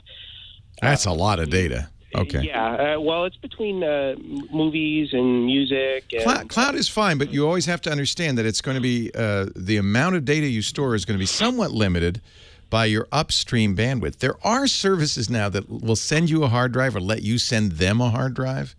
Okay. And for 160 gigs, it might be worth doing that, but it's easy to figure out. Just take your upstream bandwidth on your internet connection. You know, when they say 20 megabits down, 1.5 megabits up, or whatever it is, look at what the up is. Remember, that's the most you're going to get. So reduce that by to 75%, okay? And then take that number, whatever it is, a megabit, and then divide the amount... divide the amount of data you want to store by that, and that'll tell you how many seconds it's going to take. It may take months. Well, in all honesty, though, there's probably a bunch of that stuff that could be duplicates. And well, that's the thing. For cloud storage, you generally don't want to back up big files like movies. Yeah, most of my movies and music and stuff are bought through iTunes, so that is, I think, a tad trivial. But it's mostly pictures and like movies I shot with my iPhone, right, and that sort of thing that are what I want to hold on to. Well, start with, as I mentioned in our previous caller, Google Photos, because you can for free back up all of the images and all of the videos to Google, and they'll store them and make them available on all your devices, and that's a great service. And I think Amazon Prime offers something similar. So you could take those out of the mix of things that you would back up to cloud storage, really, because it is on cloud storage. But really, if you're going to use a backup service like Carbonite, or if you're going to use OneDrive, you should back up your own data, and not pictures, not rich media. And the good news is for videos, home shot videos and pictures, Google and Amazon do that for free. So, take advantage of that. Absolutely take advantage of that. And then you only have to back up your Word documents and, your email and those things. And they're not that big. Yeah, I been shooting a little video with my iPhone 6s Plus. I haven't really ventured out into the 4K territory yet, but they will get big. Yeah. Oh, yeah, I believe it. I would hope that whatever cloud service, I'm thinking probably Google, because they seem to be pretty popular. So the first thing you would do on your iPhone, and I've done this, is you download Google Photos. It's a free app. It'll do the just go into the settings and say backup. Now the key on this is you're going to want to. You have two choices on the backup, and if you go into backup and sync, you'll see that your choices are to upload the full quality of the image, or the original. The high quality of the image or the original. The original will take up your Google Drive storage, which means you will quickly fill up Google Drive. High quality is unlimited, and in most cases, I don't think anybody needs any more than high quality. You're still going to have the original. So this is so that you now have this database on everywhere. So as you take the photo, it will upload, and my photos immediately upload to Google Photos, but I also have them uploading to everybody else, because why not? But Google Photos is a great solution, and that'll include photos and video. And I love it because after I've taken pictures, I can then immediately go to Google Photos, and there's all my pictures. If I say, "Oh, that picture is great. I'd like to share that picture," I can share it with a variety of different services. You can also, if you wish, edit it. I just feel like this is a great solution, and that's going to save you a lot of expensive cloud storage. So, because it's free. So use that for photos and videos.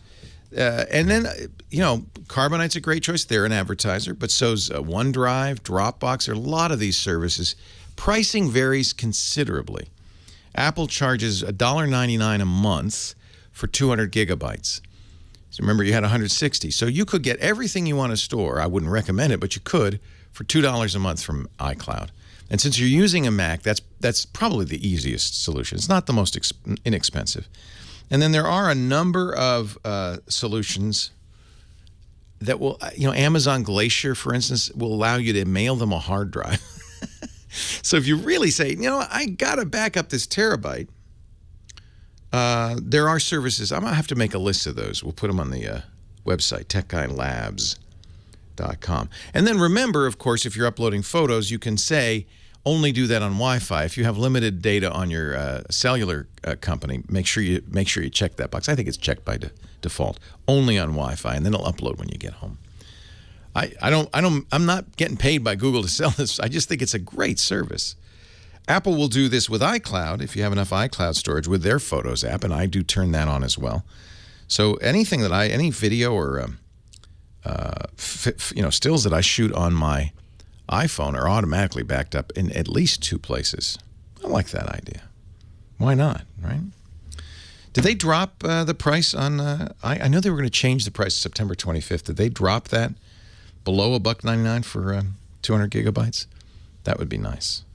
The good news is there's such competition now between cloud storage services. The prices are dropping to almost nothing. And nothing in some cases. Google's nothing. Amazon, if you have a Prime account, is nothing. OneDrive, if you subscribe to Office, is nothing. They're making money on other stuff. The storage is kind of free. Leo Laporte, the tech guy. Let me tell you about our website.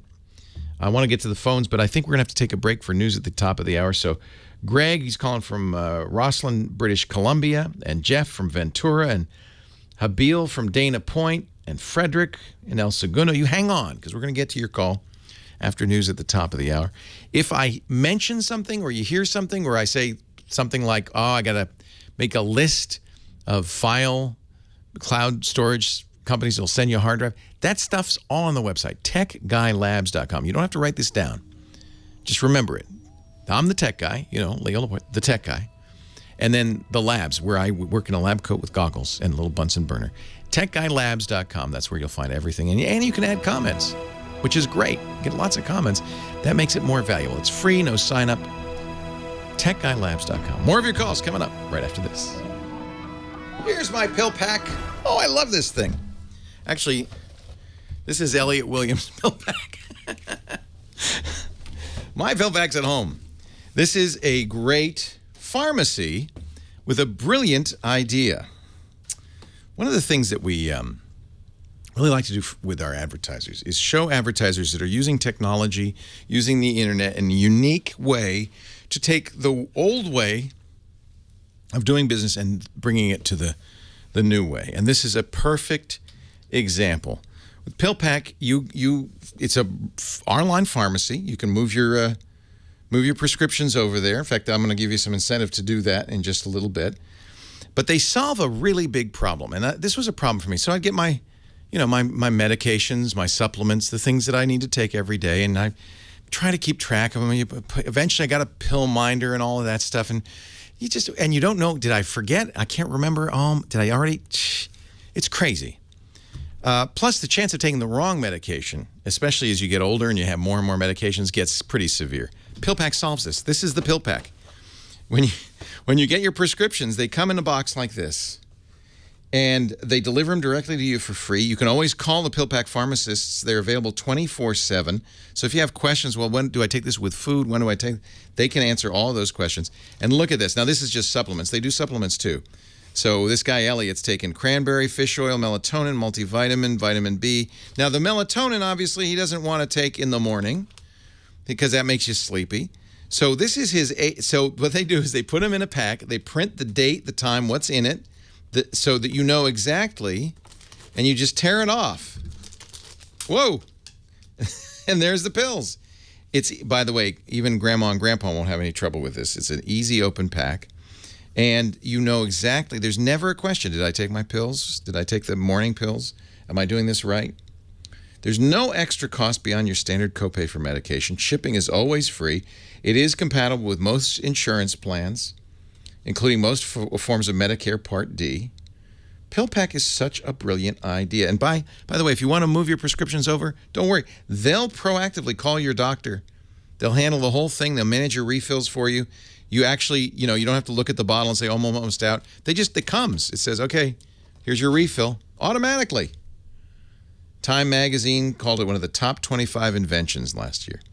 Jill Duffy, I don't know if you know Jill, she's a regular on our network. She gave it a rave in PC Magazine. There's even an app for the iPhone and the Apple Watch, a medication reminder app. If you've got family members, parents maybe, who are taking medications, it's vital for them to take.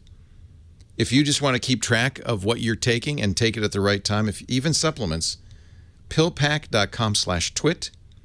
Sign up now. When you use our link and transfer your prescriptions over, you'll get a credit for $20 worth of vitamins and over-the-counter medications. PillPack, PILLPACK.com/twit. Save big. And, man, talk about convenience. This is brilliant. Poor Elliot. I hope he doesn't mind I'm taking his vitamins. They're good. PillPack. No, I'll put them over there. PillPack. I already take my own. PillPack.com/twit. We thank them for their support. Actually, a little more fish oil, a multi, vitamin B, vitamin C, D. That's all good stuff. That's all good stuff. I love this idea. It's so convenient. And there's your pharmacist's number. You can email them. Well, hey, how are you today? Leo Laporte here, the tech guy. And this is the Tech Guy Show, a chance to talk about computers, the internet, home theater, digital photography, smartphones, smart watches, all that jazz. 8888 Ask Leo. The number 888-827-5536. Toll free from anywhere in the U.S., outside that, or Canada. Outside that area, well, you can, just use Skype. Won't cost you anything. Speaking of Canada, from British Columbia, Greg is on the line. Hi, Greg. Hi, Leo. Thanks for taking my call. Thanks for holding on so long. What can I do for you? I'm calling to ask about charging up my smartphone. I've got a quick charge capable phone. Good. And it was supplied with a 1 amp charger. The Walmart would deliver 5 watts. Yeah, that's not a quick charge plug-in thing. So I was shopping around for a little Walmart, and I decided not to buy the one that was $10. I went with something a little bit more expensive, but could I damage my phone? No. With a crappy Walmart? Well, no. The worst that could happen is it could burst into flames. The Walmart could burst into flames and burn your home down. But the phone itself would be safe.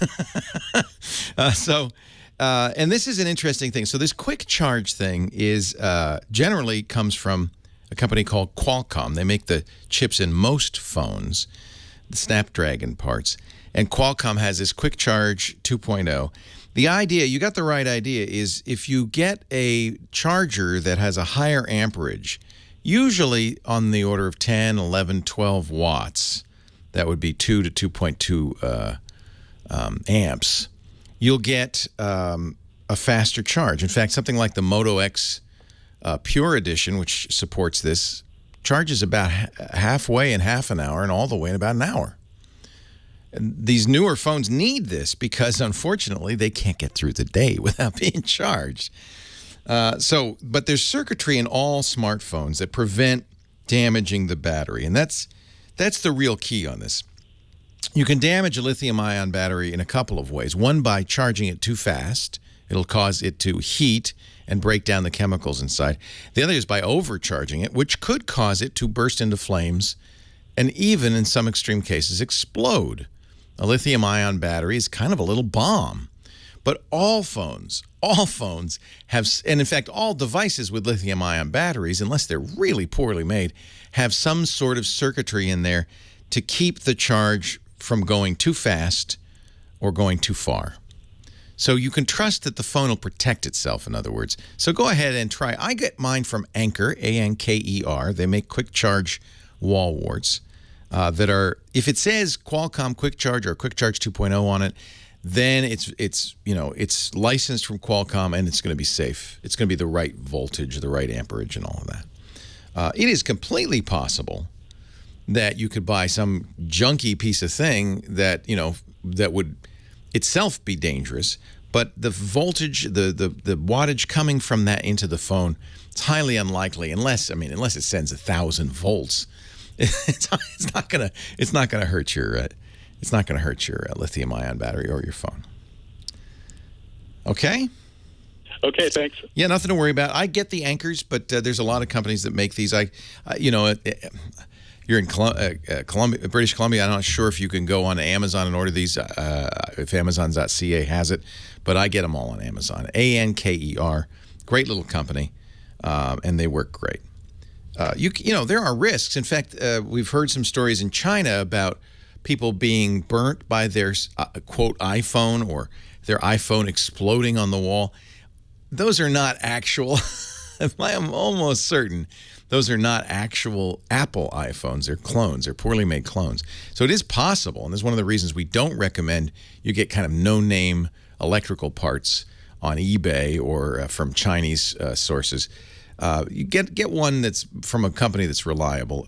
If anything you buy on monoprice.com is going to be okay. If you buy Anker is my favorite brand for this kind of stuff. That's safe. That's a good company. It's well run.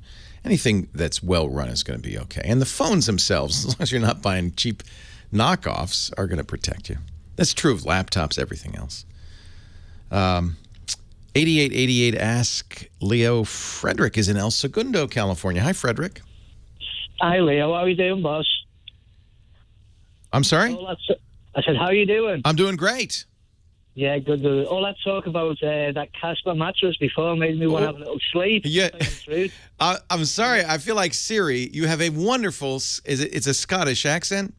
No, Liverpool. Liverpool, even better. You're a Scouse. Yeah, you got a little bit of a Scouse accent.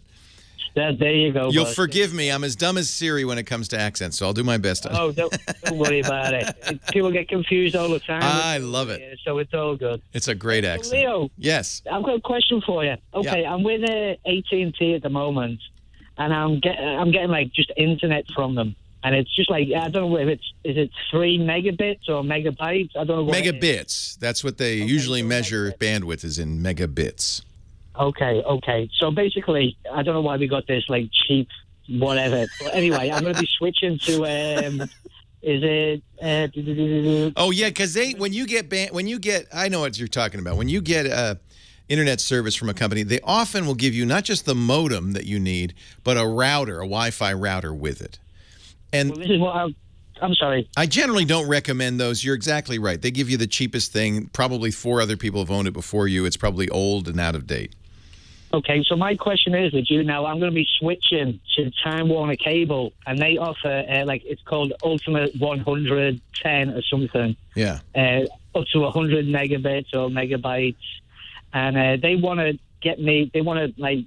me to rent a modem from them for like $10 a month. Right. But my thing is, if I can buy my own modem, but I want Wi-Fi as well, because my Wi-Fi is terrible here. Right. And I've got up to 5 devices what runs off Wi-Fi. Time Warner will tell you which modems they allow you to use. Yeah, they did, but I was curious as to think because I want Wi-Fi as well. I wouldn't combine them. You do want Wi-Fi, but don't get a combined unit. Get a separate modem. You're going to get a Motorola or an Aris, whatever they tell you to get. Make sure it's DOCSIS, DOCSIS 3.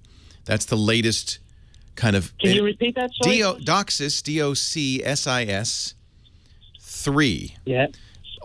Anything you buy on the store shelf will be DOCSIS 3. And make sure Time Warner's giving you a DOCSIS 3 server. They probably are, but if they're not, say, hey, I want DOCSIS 3. And they'll go, oh, okay, we'll connect you to that one. That's much better performance, okay? But if you're getting 100 megabit service, you're probably getting a DOCSIS 3 setup. Yeah, now, you're going to hook that modem into a router and get a good Wi-Fi router. I recommend, and I use, and I love them. They've been great to me. From a company called ASUS, A-S-U-S. Yeah. I use the ASUS. It's a little more expensive. You may not. I'll give you a cheap one if you don't want to spend this much money. This was over $200, but boy, I love it. The AC3200. That's their top of the line ASUS Ultra, that ultra Wi-Fi router. I've had great results because it works not just on 2.4 gigahertz, but they also have 2 additional bands in the 5 gigahertz range. And I find that works quite well in a variety of noisy environments. You will, if you have an old router, getting a new one makes a big difference. Get a new router. Go ahead. Yeah, no, I was saying, I'm next to the airport, so it does get loud here. But, I went to Best Buy today, actually, and the guy said, you know what, I recommend that you get 2 different, don't go with the old. Yeah, get separates. Wi-Fi and everything. You remember in the old days of hi-fis, you get it all in one, and you get separates. Get separates. So get separate. So I wrote that down there, what you recommended. Now, if you want to save a little money, the wire cutter also recommends for your router a $100 router from TP-Link that they say the Archer C7, they say is excellent. It would be not as good as the AC3200, but it saves you a couple $100. Leo Laporte, the tech guy. So I'll put this all in the show notes. When that music plays, I got to stop. But I will put those in the show notes. I'm sorry that I had to rush you through it. Are you still there, Frederick? Yeah, I'm here, boss. Oh, good. Okay, we're off the air, but we're still talking. All right, mate. Oh, okay, that's good. I realize I rushed through that. So, no, it's cool. It's fine. All right. Like the guy at Best Buy today, he was like, you know what? Don't go with the built-in Wi-Fi. He said that's not really that good. He's right. Like I said, I'm not really computer savvy as well. Or when it comes to modems and Wi-Fi and routers. So I wrote that down there. Is that all available, like from Fry's, Best Buy? I'd get it on Amazon, but you can go to. You probably can go to Fry's. Amazon account. Yeah. Well, go to Fry's or Best Buy. That's fine. So the TP-Link Archer C7 is $87 at Amazon. TP-Link RC7. Archer, like a bow and arrow guy, an Archer C7. That's cheap, but it only has 2 bands, 2.4 and 5 gigahertz. I've been really happy with the Asus AC3200, but it's over $200. It's very expensive. I'm not bothered about the price, because you know what? If you were to rent a unit from them guys over 2 years, it pays for itself anyway. So I agree with you. I mean, you're paying $10 a month. It's $120. In 2 years, you pay for yourself. The modem should be cheap. The Aris modem, whatever they recommend, that should be cheap. That should be $50, $60. But it's worth getting a good router, especially.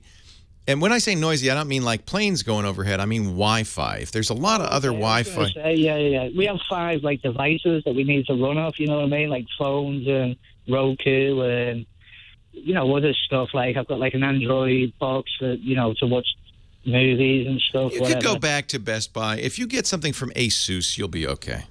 Yeah, I've seen them today. All right, boss. Hey, Leo, cheers, big man. Cheers. Good to talk to you. All right. Bye. Take care. Wait. Before you go. Go on. Yeah. Which football club do you support? Oh, I'm an Everton fan. Okay, just had to find out. support Everton. Oh, not Liverpool. No. Blue all the way, boss. Tim Howard. I love it. Will he be in goal? Will he be in goal tonight? In Mexico on Monday? I'll be watching. I'll be watching later on. That'll be a good one. Then. Have a beer. Oh, which beer? It depends. I drink all kinds of different stuff. Okay. You're not finicky on that. Okay, Frederick. It's great to talk to you. All right, big man. Cheers. Hey, take care, mate. Bye. Oh, man, I could listen to him all day. Leo Laporte, the tech guy. 8888 Ask Leo. Just read a great article. I'm going to try to find it. I think it was the New York Times about routers of all things. Yeah, it was. The New York Times. It says, if your Wi-Fi is terrible, check your router. It's the personal tech column by Brian X. Chen, who is, by the way, very smart, very good, recent hire. I think it was a pretty recent hire by the New York Times, but he's smart. I mean, you don't think of the New York Times as like being like PC Magazine, but you know what it is. And the point he makes, which is absolutely right on, is that we, get a router and we install it and we forget about it for 10 years. And the truth is, if your router, he says this, and I agree, if your router is more than 3 years old, you probably would benefit by getting a new one. Now, you can spend a lot or a little, and I did mention that Archer C7 from TP-Link, and widely agreed that's a very good budget router at $87. Don't get the $40 Linksys. That's tempting. Don't. But I am a big fan of Asus's routers because for a couple of reasons. But one is they keep their firmware up to date. Whoa, what a concept. A router is a computer. It's got a chip, a microprocessor. It's got memory. It's got an operating system. It's got software. It's a dumb computer, admittedly, not a great computer, but it does what it needs to do, which is take incoming internet traffic and route it to the right computer in your system.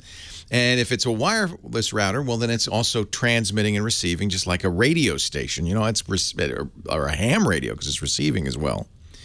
And there's a big difference in circuitry and capability, but the biggest difference of all is a security issue, and that is most router companies, these things are so cheap, don't keep them up to date. And when there's a security flaw, they just don't fix it. And we know this is a big problem. In fact, Christmas Day this last year, if you were lucky enough to get a PlayStation 4 for Christmas or an Xbox One for Christmas, you might have noticed you couldn't use it. And I just assumed, it's just busy because everybody else got a new, game machine. They're all trying to play games. No.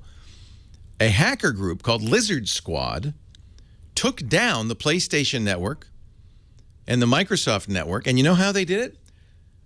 By taking over old routers. Turns out, these are little computers, remember? They're connected to the internet. There is a flaw, very common flaw in routers. The Lizard Squad was able to find enough, hundreds, maybe thousands, probably tens of thousands of routers that had this issue. They could hack them remotely over the internet, take them over, and use them to attack the PlayStation Network and the Microsoft Network.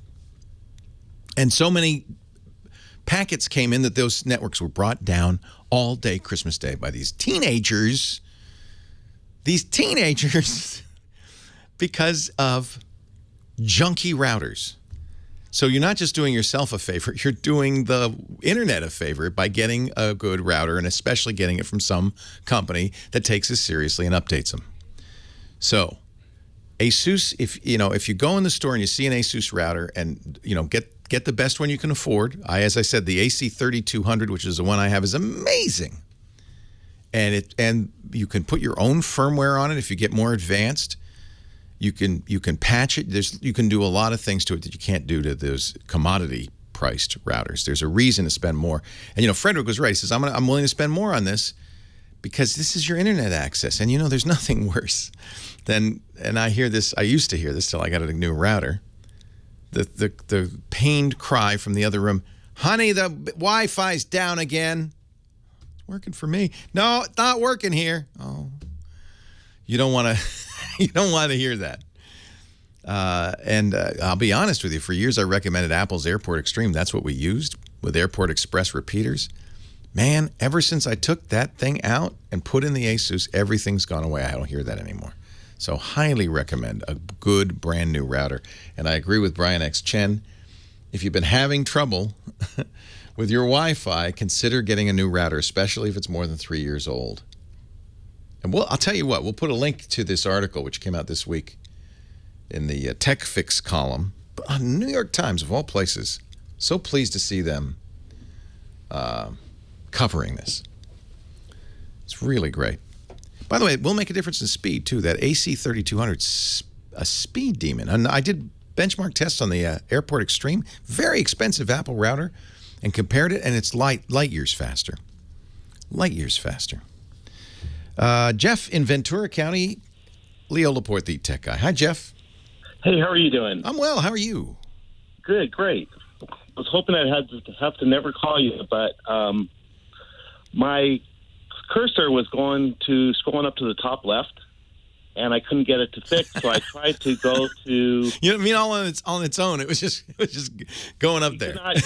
I'd go onto a file into Explorer or whatever it was, and it would just automatically scroll to the top. I couldn't even scroll down. It just keeps going back up. So then I went into PC reset and decided to reset my PC, keeping all the files. And now I'm stuck in reboot, Windows restart, hell. Uh-oh. Just keeps going back and just keeps redoing it. So, how old is your machine? My machine's 3 years old. Okay. Not very old. And I just upgraded to Windows 10 about 6 weeks ago with no problems until today. Yeah. Oh, boy. So, the mouse going up in the left-hand thing there, I don't know what, that could just be a messed up mouse. It could even literally be, I don't know, is it a optical mouse? I think all mice are optical these days. It's an optical mouse, but I tried to I unplugged the mouse. Yeah. Tried to disable it. Yeah. I went and tried to uninstall the mouse drivers. Still did it. Still just went up to the upper left-hand corner. Right. Yeah, that's interesting. Did you disconnect the keyboard as well? It's a laptop. Yeah. Okay, so this was a trackpad, not a mouse. Right. Yeah. Well, no, I have an optical mouse, too. A Logitech. And so the same thing happened with the optical mouse as happened with the trackpad. In other words, if the mouse isn't connected, it still happens. It's not even the mouse pointer. It's the cursor. Just automatically scrolls up to the top left. Oh, of the Word document. Word document in... Not the window. It's not just going all the way up on the screen. It's going into the document you're in. So if I open up a folder with a bunch of files in it, it automatically wants to pick the top left file. If I go onto the internet and I see something and I scroll down, it wants to scroll back up. Okay, that sounds like a trackpad flaw, but of course we first have to get you into your Windows machine before we can fix this. That does sound like a trackpad flaw, and you can disable the trackpad and see what happens. My guess is you did, and it still happened. Yep. Could be software, especially now that your Windows has crashed. Did you have anything on that hard drive you need? I have a storage. I use one of those online storage. Okay, so you're backed up. A hard drive. Yeah. So at this point, this is a recovery. It's time for recovery. The nice thing about Windows 10, and I think Windows 7 too, certainly Windows 8 and Windows 10, is they have a very nice recovery mode that'll let you go back to the factory settings, and it's already on the hard drive. So you could, if you have a phone or another device, just Google factory recovery for your model. You'll be able to do it quickly and easily. Leo Laporte, the tech guy. Could be a keyboard as well. Almost certainly sounds like a keyboard or trackpad issue, like a physical hardware issue, gunk in the keyboard or whatever. But then you can't boot, so you want to do a recovery on that. For sure. Not Windows 7, just Windows 8, 8.1, and 10. Okay, that's right. Yeah. That was a nice feature they added in Windows 8. How do you do that if you can't get into the control panel? Is there a... what's the key combination? You just boot into the text menu? Is that what you do with F8? Should try it, because this machine's been a mess, too. I haven't been really incented to fix my Dell since I'm buying the Surface Book. But I'm going to try that right now. By the way, if it comes time for you to buy a new device, can I make a recommendation? Think of Gazelle, both to buy and sell. Gazelle. Let's start with the sell. Getting rid of that old gadget or goodie could get you some money, enough money to buy a new one. They buy smartphones and other devices for a great price. And then if you decide you want to buy from them, they also sell certified pre-owned devices at a very good price. And what's nice is you can count on Gazelle. Everything they sell has been tested with their rigorous 30-point inspection. And that includes screen, there's no scratches. And you're going to get a great price. So to buy or to sell, Gazelle. They have a great selection of pre-owned devices, iPhone 4S through 6 Plus. They have iPads, Air and Mini, and everything, Galaxy phones, and everything is, there's, as I said, certified. You also have 30 days to return it, so you don't have to worry about it. And the devices for all the major carriers, AT&T, Verizon, T-Mobile, and Sprint. They have three different conditions. You can get it like new, good condition, which shows some gentle signs of wear and tear, but gives you an even better price. And you never have to worry about it. They're always fully working and fully reliable. What a great place to go to trade in your old device for cash, or to buy a certified pre-owned one, or do both. Shipping is free, payment is fast when you sell. When you buy, everything's backed by a 30-day return policy, and you can always get unlocked devices. No carrier contract. They'll work with any carrier, but you can check and see. If your kid loses the phone, this is a great place to go to replace it. Gazelle. Gazelle.com. We love them. As always, I thank them for their support of the Tech Guy Show, but I also thank them for their support by buying a lot of my old used gadgets. Gazelle. Gazelle.com. Lou MM in the chat room, he works at Microsoft, knows a little thing or two about Windows. He says Windows 10 is pretty good about fixing itself, so don't necessarily rush to the, recover operating system options in the reboot. Just keep going. It'll offer, you had a problem? Gives you this little sideways smiley face. I see you had a problem. Would you like me to try to fix it and go through the steps and let it see if it can fix it? It is pretty good about doing that. It's a pretty good idea. I have to say, I'm impressed. I made a mistake, and I don't recommend it, but I've told you this before. I am using Windows 10, which I like. But then if you want, they have the Windows Insider program. They're still doing it, which means you get to test pre-release versions of Windows. And I am on the Insider program, and I thought, well, I'll keep doing that.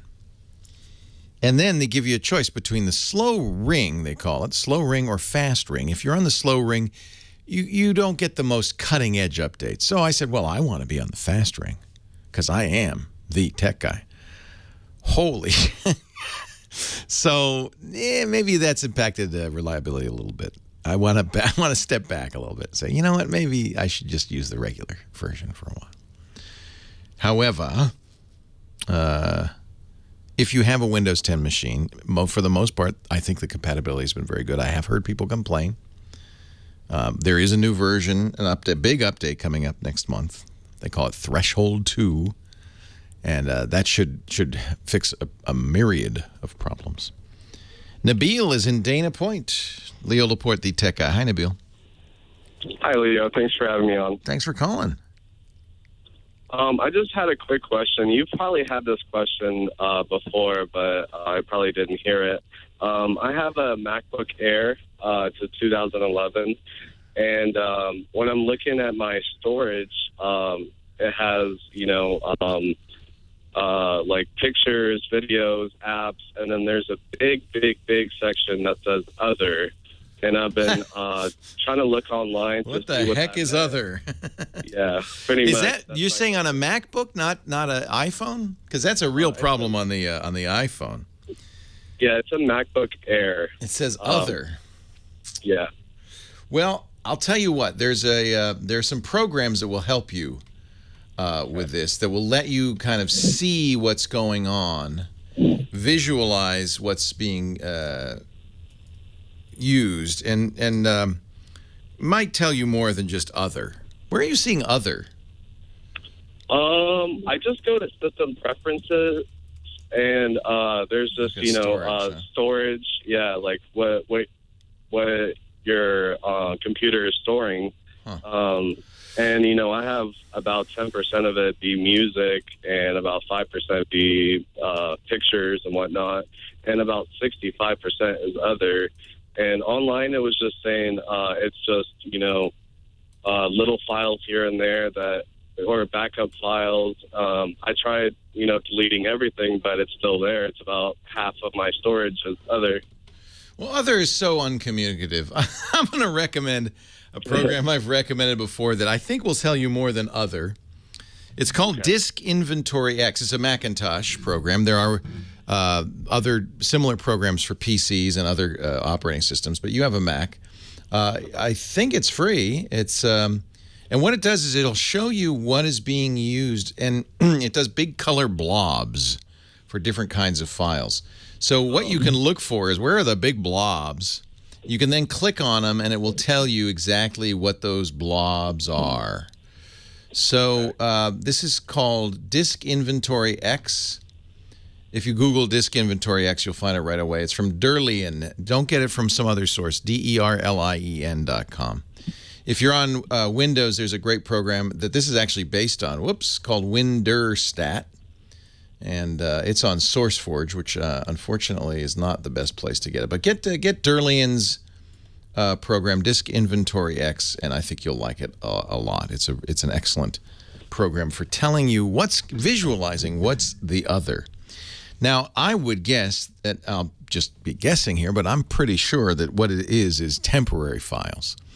So, as you know, your browser, when it visits a website, caches the contents of that website, especially the big stuff like images, puts them in a temporary folder so that the next time you visit the website, you don't have to download all that stuff again. It can rebuild the page, and it makes a huge difference. It's a lot faster. But cache can also be stuff you deleted, but it wants to keep around. It could be your trash can. There's lots of things it could be. I've seen other on an iPhone and an iPad, and I always thought that was kind of a cop-out from Apple. But I have not seen it. I didn't realize that that's what they called it on a Macintosh. I've not seen that. In most cases, if it's temporary files, you can delete them. In fact, in every case, it's a temporary file. That's the definition, right? I don't really need this, but I'd like to keep it around. You can go into your browser and delete history. Well, don't delete history. Delete caches, because you might want to keep your history, but the cache is what you want to clear. I wonder what other files other could be. It's funny. I've never really noticed that. But you're right. If you have an older MacBook Air, like 2011, as he has, that's a 128 gig hard drive probably. That's not a huge amount, and it would be easy to overrun it with other, whatever that might be. Bellflower, California. Jim, you're next. Hi, Jim. Leo Laporte, the tech guy. Good afternoon. I just bought a HP with 8.1 window. Yeah. Operating system. Yeah. And I don't like that system. It says, can I do anything to Windows 7? You can buy Windows 7. You could call HP and say, hey, I don't like this operating system. When you first bought the computer, in some cases, Dell will do this. You could say Windows 7, although that's getting less common now that Windows 10 is the current version. You will get an offer at some point soon to upgrade to Windows 10. You might do that. You might try it, because I think Windows 10 is a lot more like Windows 7. I think a lot of the things people really hated about Windows 8, like that giant full-screen start menu, can't even really call it a start menu. That's really designed for a tablet, not for a desktop computer. You want a desktop. You want a start menu. Microsoft kind of said, oh, we're sorry, we blew that. And in Windows 10, they brought it all back. So what I really would suggest, Jim, is I understand. I didn't like Windows 8 either. You probably have used Windows 7 or even going farther back, Windows XP or Vista.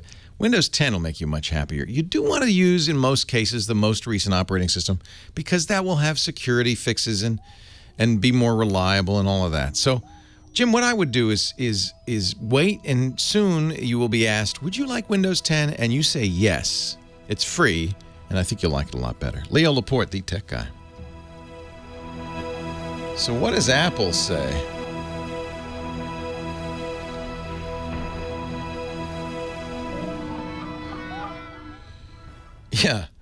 Yeah, so there you go. Look at all that other 261 gigabytes. Leo Laporte, the tech guy. Just real quickly, I looked up an Apple tech note. We'll put this in the show notes about other. What the heck is the other in about when you go to About This Mac? Other is anything that doesn't fit into one of 5 categories. This is Apple basically condescending, patronizing you. Other is anything that's not audio, photos, movies, apps, or backup. In other words, it's your data. It's your word processing documents, your emails, all the important stuff. But Apple decided, well, it's not in one of those 5 categories, so we're just going to say it's other. And no wonder people are, kind of saying, wow, 250 gigabytes of other. What is that? Well, it's the stuff this is condescending. I have to say, this is Apple saying, oh, you just don't need to know. Get a good program like Disk Inventory X and you'll know what other is. Hey, that guy there is like the other category on this show. He's an other. Yeah. The other, exactly. Not a whiz, not a computer expert. He doesn't answer questions, doesn't talk about travel. What does he do? He's the GizWiz, Mad Magazine's maddest writer, Dick DeBartolo. First of all, tomorrow, if you're in the New York City area, you should go to his meetup if you're a fan of Dickie D. You do this every year at the Boat Basin Cafe, right? Exactly. And if they're Twit fans, also OMG Chad is flying in. That's so exciting. To be there, too. That's nice of Chad to do that. Well, it's my miles, but it's okay. Oh, you gave him miles? I sent him a ticket. Are you still a Continental guy? United. Continental went out 5 years ago. They merged, yeah. So I had enough miles, and I just got him a freebie ticket. Nice. So everybody, how do they need to RSVP or just show up? At this point, just show up. 2 to 4 p.m., Boat Basin Cafe. If you need more, gizwiz.biz. That's his Click website. on Dick's log. Dick's log. Now, Dick usually brings us a fun gadget or gizmo. Well, this fun gadget, Leo, is really for you. Okay? I need it then. About 3 weeks ago, I bought a new TV. I bought a Vizio. Nice. And I bought a 4K. How big did you get? The biggest I can handle is 43 inches, which is their smallest. It's a 4K. New York apartment, everybody. It's a New York apartment. Some people don't even have TVs. No. Some people with the big TVs, you just watch your neighbors because the apartments are so close. And the nice thing is neighbors are in high def. Exactly. And that's why in the alleyway you hear, hey, could you put on the ball game? So good, nice. Okay, so I got an invite from Vizio. Come see our new TVs, and I go, oh, I can't believe it. 2 weeks, and now I'm gonna find out my TV is old. Of course. But I went, and they were showing a TV for you. Oh, good. Okay. I need a TV. I only have 5. Okay. Oh, good. Okay. It's now called, they have only 2 in this category. Okay. The Reference Series, the industry's first complete high dynamic range solution. That's what I want. You know this? No. Dolby Sound and Dolby Video, which I didn't even know existed. All right. So you have 2 choices, Leo. Okay. 65-inch. Yeah. Too small. $6,000. Too small. I need a bigger okay. one. Then you're gonna love this. Yeah. The next model and only other model is 120 inches. A 10 nice foot. Okay. How much is that? $130,000. Or yes. Look at it more like 1,010 per inch. Oh, maybe that's much more affordable. Wow. This is interesting. I mean, Vizio has had in the past really been seen as kind of a second-tier budget manufacturer, but I think they've, and Scott Wilkinson, I know, agrees, they've rapidly become a high-end television manufacturer. Well, they certainly, I'm very happy with my 4K, and it was $600, and Best Buy had a 10% off day, so it was like $540. That's pretty cheap. Wow. You know what? I was looking at TVs, and it didn't have enough HDMI ports, and then and they were all running 350, 400. And then I saw the video, 5 HDMI ports, and I thought, this is $100 more than the non 4K sets. Right. And I think it's rapidly getting to be time to get a 4K set. Even my iPhone shoots 4K video. Them, right? I don't have any. I'm only 1080p because up to now there hasn't been any content. But soon the blue DVDs will come out, right? Exactly. It said immediate access to people who buy these sets, immediate access to certain Warner Brothers 4K Ultra HD Dolby Vision. That's going to be coming via Vudu. And Netflix will be starting Netflix to do does 4K. Streaming 4K, Yeah. So that's it. So remember, you want the 120-inch. Don't get the 6. Leo, 265s, that only comes to $12,000, and you'd have a 130-inch TV. Perfect. There you go. And then I just have to put on my Poindexter glasses. Oh, you've already got them. And then I could see separately each screen. It'll be 3D. Go play the What the Heck Is It contest, my friends, at gizwiz.biz. That's Dick's website. You'll also see notes about all the products that he talks about on not just this show, but all of the big shows. He is a gadget guru, the Giz Wiz. And, of course, tomorrow from, was it 4 to 6, you said? 2 to 4. Don't get there at 4 because everybody will be gone. From 2 to 4, they hang around. the Boat Basin Cafe.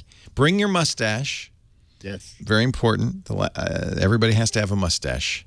That's the price of admission. And you can have your picture taken on the red carpet. Ooh. Wow. I bought a bath mat. I did. I bought a red bath mat. Gizwiz.biz for more information. Thank you, Dickie D. We'll talk to you later. Okay. My good Excellent. buddy. And, of course, don't forget his podcast, GizWiz.tv with OMG Chad Johnson. Do I have time for one more? I'd love to get one more call in here. I got a couple of minutes. Let's see if we can get Gretchen on from Costa Mesa. Hi, Gretchen. Hi. Welcome. You are my last resort. Uh-oh. I bought a Seagate external hard drive about 5 years ago. Okay. I have stored all of my grandma photos of all my grandchildren on there, all my personal photos. Everything went onto the external. I did not put anything onto my hard drive in my computer, and that external has now crashed. We took it to a retail place that has restored stuff for us in the past. They were not able to do it. And then my husband found a place online. They said it might be $900 to $1,200 to do it, but they'd rebuild all the drives. And but if they couldn't do it, they wouldn't charge us. And they just told us they can't do it. Everything's gone. Have you ever heard of that before? Oh, yeah. That's why we talk about backup ad infinitum. I know. Oh, God, you're breaking my heart. Okay, so there is one other company to call. They're not an advertiser. I've used them and known them for years. Drive Savers. They're in Northern California. Okay. They do something now. Unfortunately, now each company that's played with this may have made it worse, not better. So it may be, in fact, it cannot be recovered at this point because of the local guy and now this other guy. They've all been messing with it. So, but call Drive Savers, give them your tail, and they, the thing that they do is they have a clean room. They can disassemble it. They can take parts from identical hard drives and replace them. So if it's a hardware failure, oftentimes they can fix it. But the problem is, at this point, we don't know what you got because people have been messing with it. But look, if Drive Savers can't fix it, no one can fix it. And it may be, at this point, I'm sad to say, that may be what's happened. I am so sorry, Gretchen. Back it up, folks. Back it up. Leo Laporte, the Tech Guy. Have a great geek week. Well, that's it for the Tech Guy Show for today. Thank you so much for being here. And don't forget, it's just the tip of the iceberg. We do nearly 30 shows on the Netcast network. It's called TWIT, T-W-I-T. It stands for This Week in Tech, and you'll find it at twit.tv, including the podcasts for this show. We talk about Windows on Windows Weekly, Macintosh on Mac Break Weekly, iPads, iPhones, Apple Watches on iOS Today, security on Security Now. I mean, I can go on and on and on. You even get your daily dose of tech news with Tech News Today and Tech News Tonight. And, of course, the big show every Sunday afternoon, This Week in Tech. You'll find it all at twit.tv.